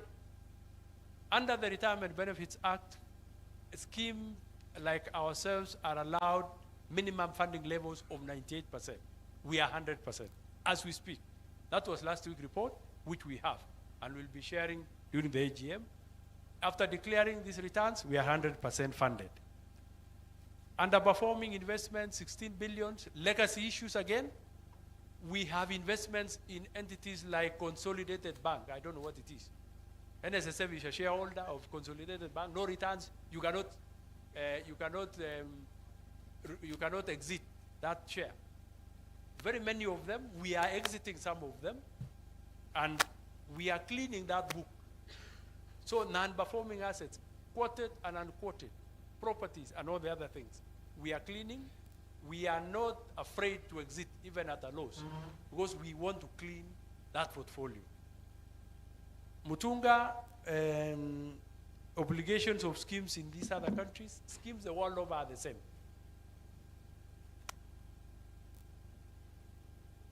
Schemes the world over are the same. I'm not ignoring you, Mheshimiwa, but I don't. Okay. Schemes the world over are the same. They have the same obligations. Social Security provide social security for its members. In terms of GDP, of course, you will agree. Once you have made the kind of savings they have made, their GDP is up, their per capita income will always be up. So believe, I didn't get the second question, Mutunga. Maybe we'll pick it up with the assistance of David Oche. Mr. Koros is answering a slew of 12 questions. So once he's done, in case there's something burning, we'll give you a chance. Martin Owino, insurance when they retire, we are considering it, But we have gone beyond even insurance. We must do studies. These are people's money. These are individual savings. So we must see what we can do. And that's why we propose. In the proposal, I think I didn't mention it. We want to introduce even a funeral grant, which is a very basic minimum one-off payment for a funeral grant for a member. We are working on that. Chairman Wangwe, effect of Rironi Summit on the portfolio, I've said Rironi Summit is like any other investment. It ticks the boxes. Long-term revenue streams that will come will cushion the portfolio, and it will give us, in shilling terms, more than double-digit return, which we have committed. Bottom line is 10%. It ticks the boxes. I think I've answered the issue of GDP per capita from Oundo. I answered when I was answering Mutunga's question. Thorough investment appraisal of the Rironi Mau Summit, I've answered. Njoki, our neighbor from Bahati. The issue of trading in bonds and money, whether money was lost. What happened in that bond trading, we actually made a deliberate decision at some point to exit the bonds that we are holding, which were underwater, and reinvest. We had bonds yielding 7%, and the yields that were there in the market, we could get an IFB, infrastructure bond, at 18%. So crystallize the losses, go and reinvest at higher return. Some, of course, we have those losses. Trading and good behavior by people who are handling those the investments, it's being handled by CMA. But for our case, we didn't lose any money. We didn't lose any money because the money that we lost, we recovered in the reinvestment. And that is a concept of investment. You don't sit on a loss and wait for a security to mature. You are waiting for a security to is sitting on a loss. You are waiting at it to mature in 20 years. Crystallize the loss, recognize that loss, move on, reinvest. That is the art of investment. So we didn't lose money, and we've made even more money than what was imagined to have been lost. Emase, Maundu first. Safety of our money and ability to pay back. Yes. I would like you to combine your answers so that you're able to cover 2, 3 together. Don't refer to every member's question the way they were asked. Combine them together and move a bit faster. Safety of funds, we have, I can guarantee you, all the money we have in NSSF is safe. We are paying people as they come. We're paying all liabilities as they fall due. Membership growth and membership investment, I like that question from Emase. Allow me to mention her name. And I was laughing when she was asking that question, and I appreciate it. The other day, my security took me through how you check your balances.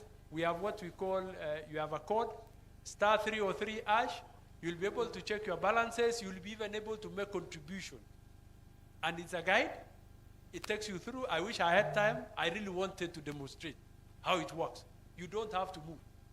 You can make contributions. Actually, we were driving and we were making contributions. I was adding my contributions, checking my balances on the contributions, and it works.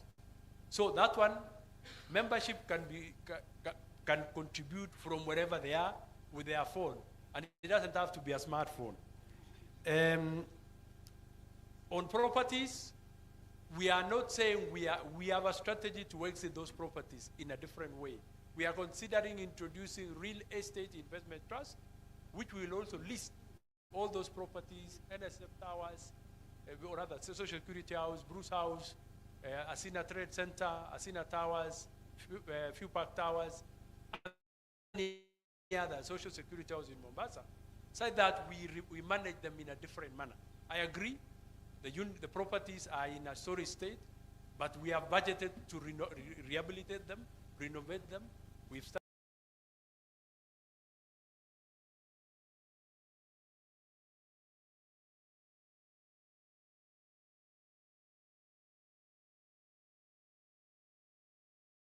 started with Social Security House. And we are also following suit with the other properties. I think the issue of the 80% who are not covered by NSSF. We have only 3 million people having a payroll out of the 18 million possible. So the 80% are out there, either in the informal sector or even not employed. They are self-employed. They are into Akali, Mama Mbogas, and the rest are not covered under this social security. We want to bring them on board. I think KJ, communication, I've addressed it. Oyula, investments, the legacy issues that we have talked about in the 90s when you were the Paymaster General, and all the other things, you know what happened. Legacy issues, we are addressing them, including controversial Tasha estate, which was crap. People don't have titles. All the entire Tasha estate is NSF property. Legacy issue, NSF lost money, we regularized. We still have challenges up to now, but we are working very hard to make sure that we address all the legacy issues. Amendments, I want to end with what the majority leader has said. Of course, yes, I agree, there is Mongoso with guides. This was a proposal, and more importantly, I said NSSF is a tripartite institution. Workers, employers, and government. It doesn't fall really within the realm of even being called a state corporation. But I don't want to engage in that debate. But if you are, that is why sometimes we have had war with people like Atwoli, who believe NSF is not a government institution and we have no business associating with government. But we believe we should associate with government for governance, for transparency, and the support that you need from government.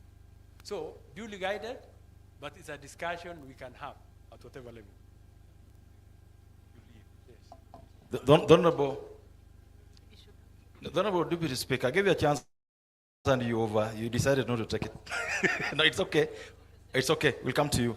The Honorable Kenan, is it a comment or a question? Both, eh? And then, Mr. Koros, we are here until tomorrow evening. It's okay. It's okay. He combined most of them. But there's the question that was asked by 3 members about comparisons. If you and your staff could work on that, you don't have to answer it now. The GDPs and PPPs of the countries you gave us. This data you can send to us to be shared before you leave here tomorrow. I would allow Kenan, the honorable member for elders, 2 minutes at most. Okay, 1 minute as ordered by the speaker. No, we are not doing another round, please. This is, no, he's going to answer them. He's going to answer them. I'm going to advise him to answer. Thank you, the substantive chair and the chair of the session. Mine is a comment. Mr. Speaker, having once upon a time been one of the chair of PIC, and having interrogated the accounts of NSF, there are 3 things that came to my mind. And I want Mr. Koros to listen. No, go ahead. I'm writing that down also. Yes. Mr. Speaker, in terms of scope, in terms of efficiency, openness, and contributions, the NSF we are seeing right now is completely different from the NSF that once upon a time I interrogated. But Mr. Speaker, I want to get the assurance of the CEO and his team. There's a tendency. I'm sure you have been to Malaysia. NSF of Malaysia has immensely contributed to the socio-economic development of that country. But equally, NSF of Malaysia has also been the source of all political problems in that particular country. And you know it, what has happened to so many former prime ministers and ministers for finance. Can we get the assurance of the CEO and team? Because there is temptation for this hot money owned by the pensioners. Can you assure the nation that there will be no temptation, and these resources will be prudently and efficiently used for benefits that will ultimately benefit the pensioners and the Kenyan people at large. Thank you, Mr. Speaker. Thank you. The Honorable Deputy Speaker.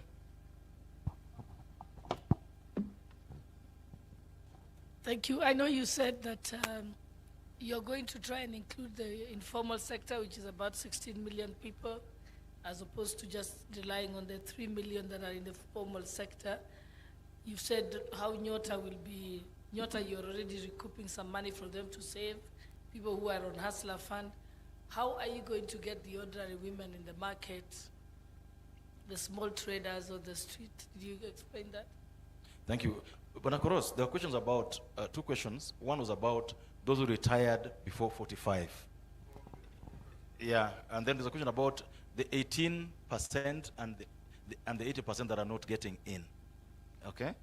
Those are very important questions that you need to deal with. There's a question about rogue employees, which you answered. Loss of money through bonds was answered. That was one of the questions asked. So would you just deal with those ones alongside what has just been asked now?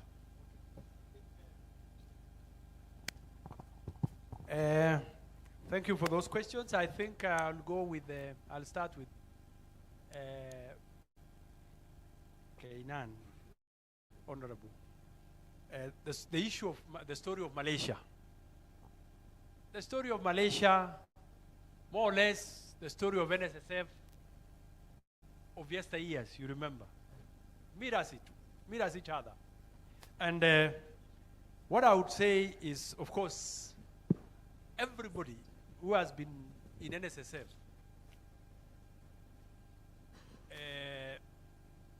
has had a not so happy ending. And I wouldn't wish to be, I would want to be a different one for me. More importantly, we are living in a different age, and I think my commitment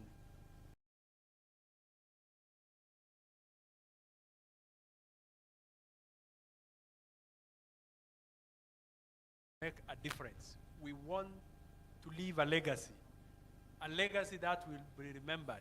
If you look at our strategy, in fact, I mentioned our vision. I mentioned we want to grow the fund, and maybe in the next few years, every other 2 years, we are adding 1 trillion shillings in the fund. That's a legacy we want to leave.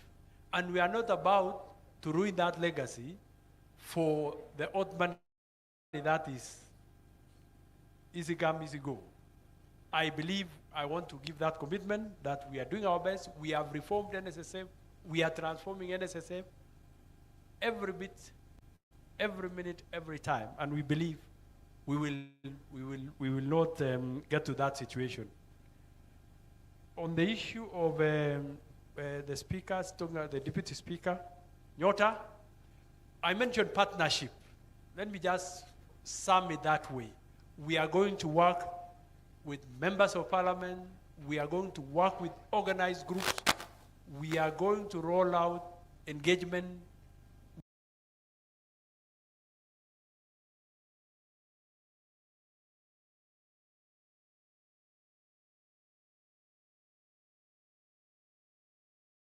with SACCOs. We are validity and other things. Sorry?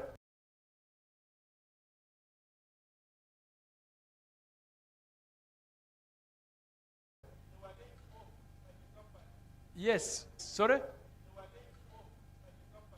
Yes. Unfortunately, if you looked at my presentation, I talked about people to be allowed. It's only NSSF which doesn't allow people. The amendment I proposed is that we should allow, when you lose employment, we should allow you access your benefits. Otherwise, why should you go and die and then you have your benefits to be paid to your next of kin or other beneficiaries, yet we could have saved your life. So that's a proposal I was making. We need to look at that, possibly opening up. Should you lose employment, just like in other occupational schemes, you access 50%. NSSF, the Act doesn't provide for that. What was the other? I think it was just a membership. Yeah, that's it. That's it. Thank you so much. Thank you. Could you please give him a round of applause? And the Honorable Koros, I know there are members who would like to see you, so don't go away quickly. I've told them not to ask so they can see you and do Koros, collaborate with you. there's something you can sit, you can answer from your seated position. You remember the issue that Chair Alice Nganga raised is something that I had also instructed the clerk to take up with you. This issue does not concern these members, but it concerns members who left long time ago. Some are dead, some are there but are not able to do anything. You raised to Parliament that there was an arrears of Mutunga, you must stop that phone call.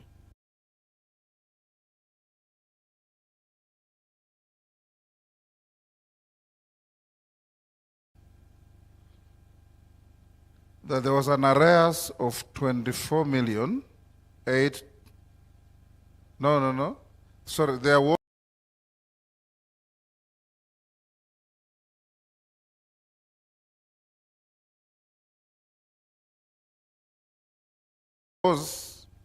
unpaid dues of 24 million, 825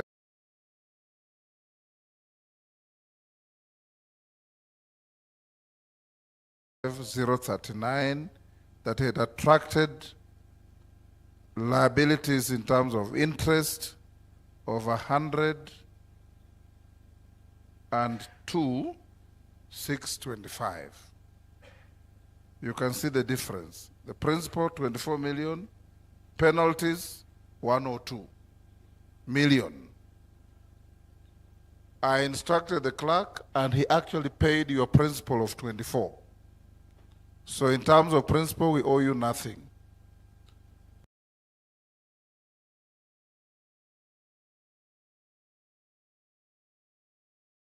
If you are looking for what you are looking for from us, it must be a quid pro quo.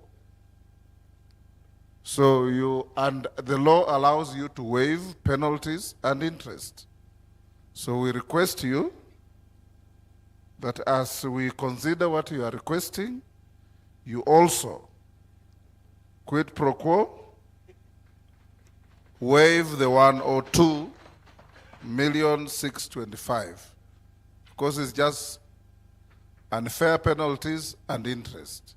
For members who are not these members, but every time we pay, we are affecting the welfare of these members because we are crimming off money from their committee activities, from their social welfare activities, and so on. So can you, Bwana Koros, here and now give us a commitment? Yes. The principal we paid, very good citizens and responsible institution. Yes.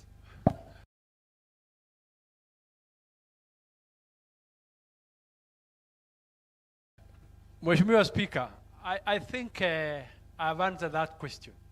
Only that you want me to have an didn't answer it clearly. Yes. Yes, I think I talked about merit. Considering Just hold there. What you said Yes. is that you will consider a case-by-case basis. There is no case-by-case basis. This is a case of Parliament versus NSSF. There are two. And we paid the 24 million not on segregated individual constituencies, but we paid as Parliament. Straightforward answer. I gave an example of a few cases we have sorted by waiving, and it will not be any different. So let me engage with the clerk. The answer is positive, but of course we don't. Allow me to say this. This has been done. This has been done. So it's an issue of a formality that needs to be followed. So, Speaker, yes, it is doable. We will do it. it's doable, it will be done. Right? So now it's a question of communication. Joroge, we get back to Nairobi. You quote the outcome of this meeting, and then motion the managing trustee to do what he has said he will do.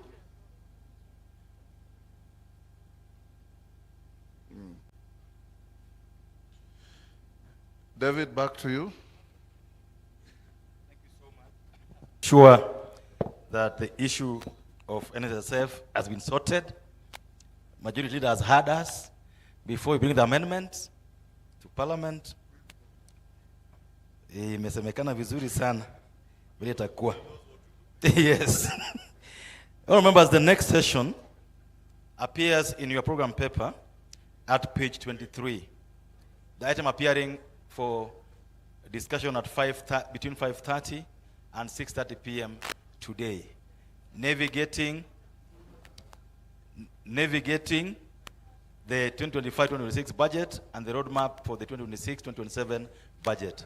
This is to be handled by the honorable member for Alego and the chairperson for budget. And let us give him some energy as he comes, please. Thank you. Thank you. Karibu, Mheshimiwa.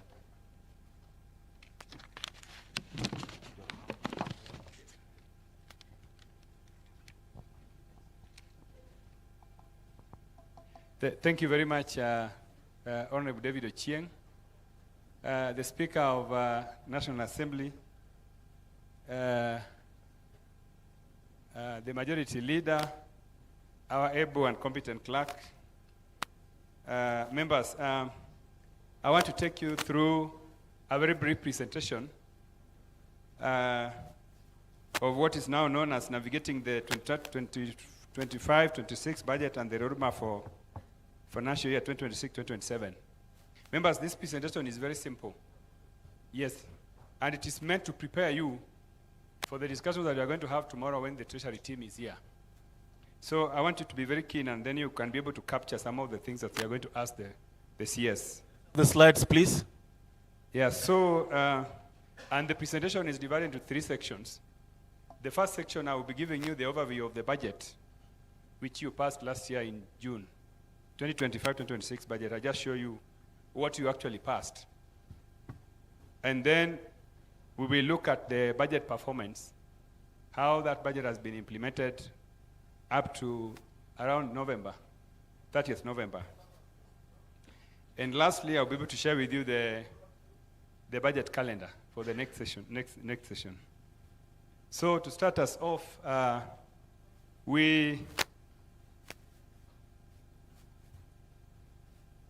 I'll first go through the revenue, the resource envelope. And I would like to say that we projected to raise 3.36 trillion as total revenue. That is total revenue plus grants. 3.368 trillion, that is what we projected to raise. And this is segmented into ordinary revenue, which you had projected to raise 2.75 trillion. And appropriations in aid at 566.9 billion and grants at 46.9 billion. I would like to make an observation here that over the past years, we have not been able to achieve our projected revenues, especially those related to ordinary tax. Most of the time, by the time we close the financial year, we are always either 15% to 20% behind. And this is the reason why, if you look at what we projected to raise in terms of increases for this financial year, we were very, decent in our estimations. We only estimated to raise it by about 13.6%, about 411 billion. If you compare that with the last financial year, where we had projected to raise our ordinary taxes by about 18%, by about 600 billion. So we were very, very decent in this time round. Now, that is as far as the resource envelope is concerned. You can look, maybe you can look at the specific details that are there. We have the ordinary, you can see the ordinary revenue for this financial year is 2.754 trillion. The actual for last financial year was 2.4. So that's a growth of about 13.6%. Yeah, so let's push it. Let's push down. Now, in the next slide, I want us to look at the budget, the expenditure side of the budget. And you see that we approved a total expenditure of 4.301.8 trillion for this financial year. And out of the approved budget, the national government's recurrent expenditure, including parliament, judiciary, and the executive, was to spend 1.8 trillion, 1.804.1 trillion.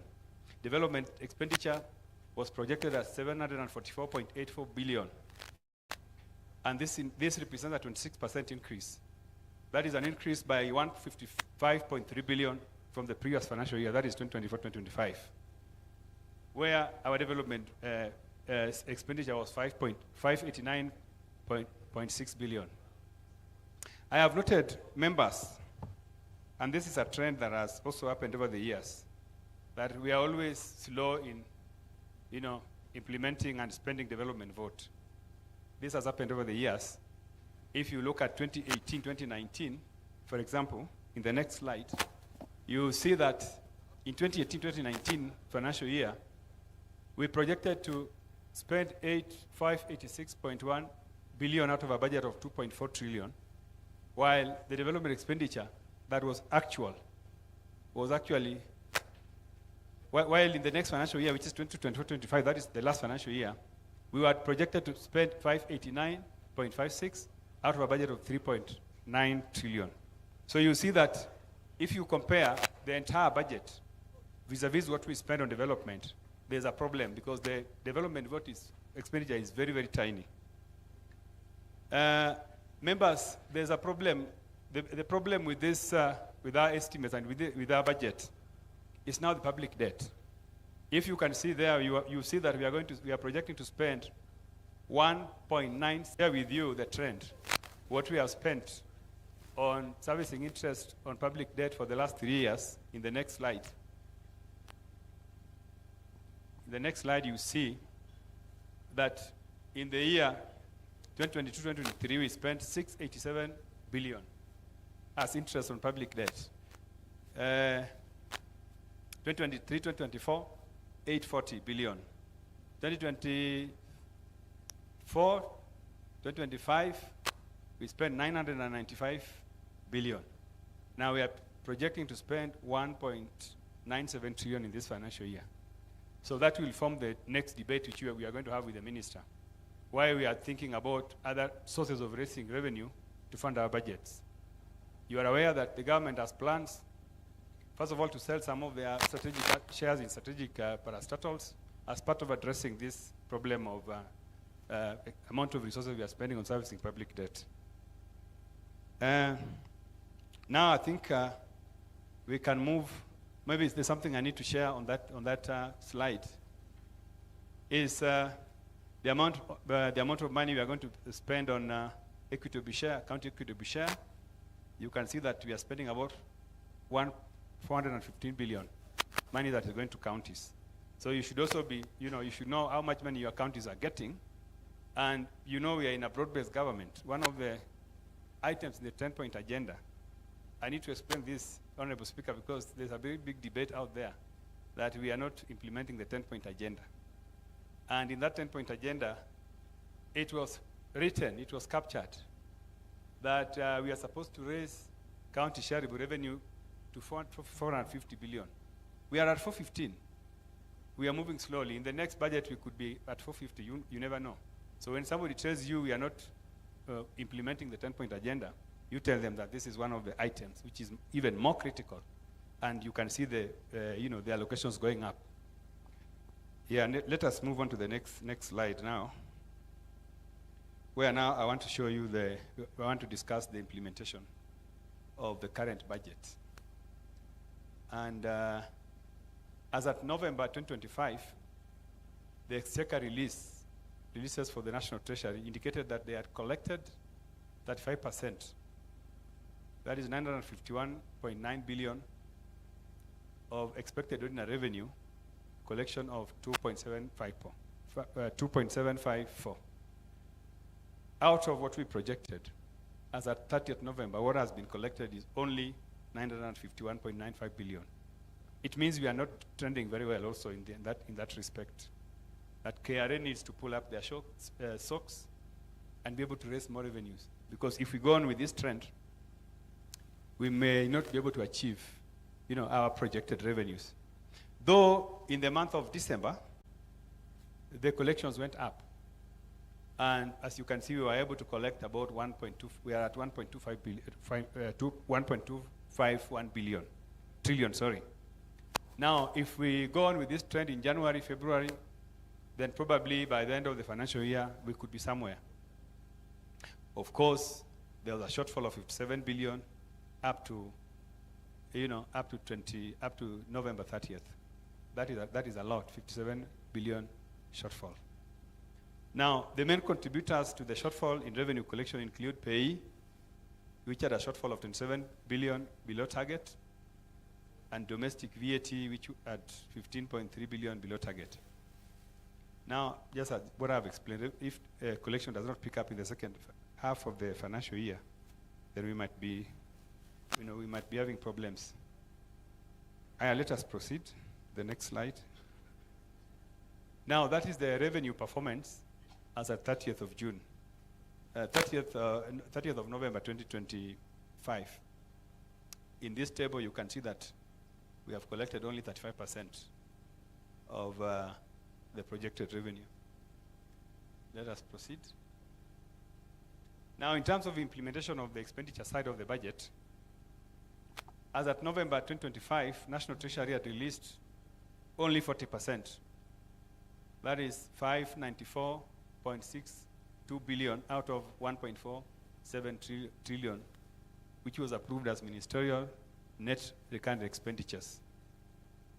There was a wide variation in disbursements with some MDS, such as Public Service Commission, the State Department of Cooperatives, the Office of the Controller of Budget, among those receiving less than 22% of their projected expenditures. Okay, there are also some ministries that also overshot their expenditures. The highest being the State Department of Special Programs, which had overshot their budget by about 437%. This is majorly on emergency relief, mostly for drought response. You will see that they have overshot their budget by 437%. It means they spent some money which was not in their budget. They utilized Article 223 because of the emergency situation in the areas they operate from. They were allowed to spend more money than what we had given them in the budget. The State Department of MSME Development, they have spent 68% of their budget, and the State Department of Public Health and Professional Service Standards, they have spent 65% of their budget. Let us proceed. National Agenda, they are at 50%. These are ministries that have spent 50% of their budget as of 30th November. Ministry of Gender, National Gender and Equality Commission at 50%. National Land Commission at 50%. State Department for Higher Education and Research at 53%. The State Department for Devolution, 54%. State Department for Youth Affairs, 54%. The State Department for Internal Security and National Administration, 57%. The Office of the Registrar of Political Parties at 57%. The State Department for Social Protection and Senior Citizens, 58%. NIS, 60%. Public Health, 65%. Micro and Small Medium Enterprises, 68%. And the Special Programs, for 37%.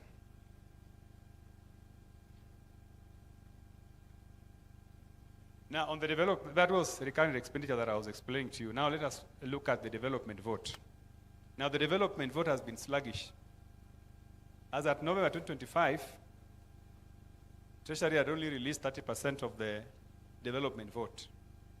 That is 121 billion, 121.8 billion out of the approved net development expenditure of 407 billion. Over 15 MDAs had received less than 5% of their net development expenditure as at November 2015.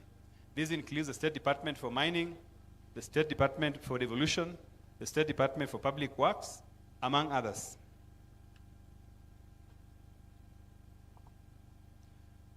There are some MDAs that have received a large share of the development expenditure, one of which is the State Department for Blue Economy and Fisheries. They're at 94%. The State Department for Internal Security, 90%, and Parliament at 72%. I think the clerk will need to confirm to us if that is true. As at December 2025, the Treasury had disbursed 29 billion for NGCDF. Though this one has gone up, I think. As at December, I think we are up around 32 billion. As at November 2025, county governments had received a total of 33% of their approved equitable share. So it means they received 136.95 billion out of the 415 billion in equitable share. All counties had received their 33% of that share. Yeah, this is the development vote in percentages. State Department of Economic Planning, as you can see. Yeah, let's proceed. Some of the issues observations that we have made during the implementation of this budget is that we have problems with the baseline capturing of critical expenditures. We saw in the morning when the CS for Education was making his presentation that capitation to schools was actually wrongly captured, or captured is not critically captured. We have left out a substantial amount of money which should go to capitation. In this budget, the resource requirement for Ministry of Education for capitation for schools is 129 billion. But what we were able to allocate was only 93.6%. So that's one of the challenges we are facing as we are maneuvering the budget making process. We have a deficit of 35.7 billion. Then, under Ministry of Health, you realize that they have shortfalls for PE of humongous amounts. KU, for example, KU Teaching and Referral Hospital, we need to add them about 1.8 billion to sort out their PE, shortfalls. Same as Moi Teaching and Referral Hospital, about 1 billion shillings, as well as KEMRI. Then, of course, the Primary Healthcare Fund, the CS was here. We have a deficit of about 11.9 billion because of, SHA. This is money going to SHA. The number of new members who have been recruited under SHA has gone up, and therefore we need to add this money, 11.9 billion, in the either supplementary budget or as soon as possible. Then there are also some issues that we have also noted when you are going through the budget making process.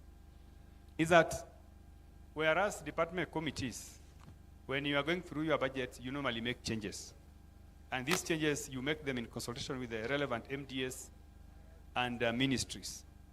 But sometimes when those changes come to us and we adopt them, normally Treasury does not agree with us. So you realize in the last budget, for example, there were about, out of the 100% changes that you introduced, the budget committee decided to adopt about 90% of those changes. When we had conversations with the National Treasury finally, before we present the budget for approval, they disagree with us.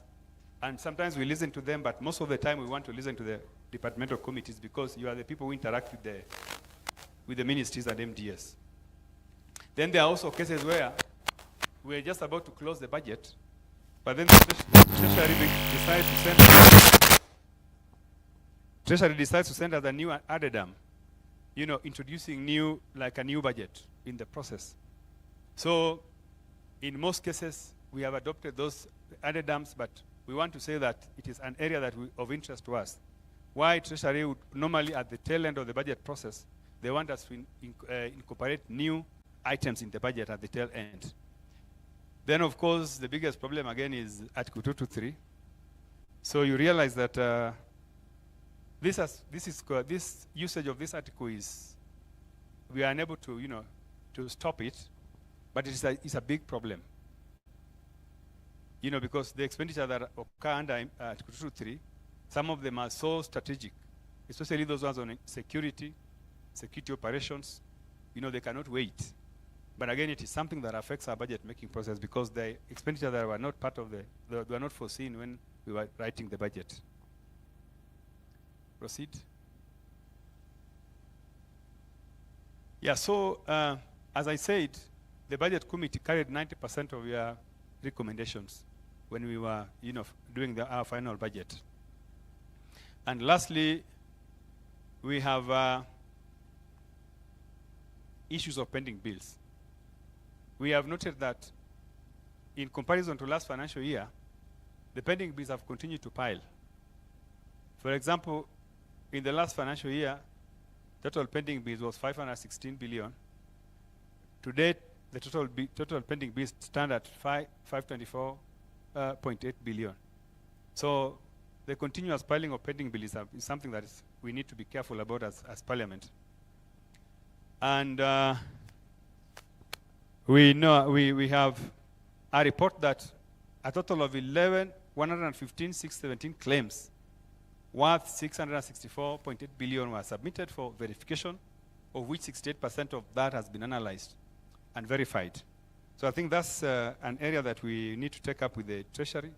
What plans do they have towards sorting out the ballooning pending bills? It's a very important question that needs to be addressed by National Treasury. Let us proceed. Now that is the end of my presentation. I want to take you through the budget calendar. I wanted to be sure that we have tumefika mwisho. Now the budget calendar is like this. To about 11th March 2026, we will be going through BPS for 2026-2027. So that will start on Friday, 13th February 2026, when that BPS policy will be submitted to Parliament, and thereafter it will be tabled on 17th February. And after it is tabled, the budget office will be able to brief, all departmental committees. After that, you will make your reports, and the reports will be presented to budget committee, and budget committee will run with it quickly until 11th of March, when the debate will happen on the floor of the House. 11th of March, the debate will happen on the floor of the House, and then the approval will happen on 12th March 2026. After we are done with BPS, then now we hope that there will be supplementary budget. So then we'll take our supplementary budget from Tuesday, 20th March 2026. We will begin briefings again to departmental committees by the budget office. That will run until Friday, 27th March, when the House will make a resolution on the same. That is again about 1 month. And then on 30th April 2026, annual estimates will be tabled. Annual estimates for 2026-2027 will be tabled on the floor of the House. And then on 11th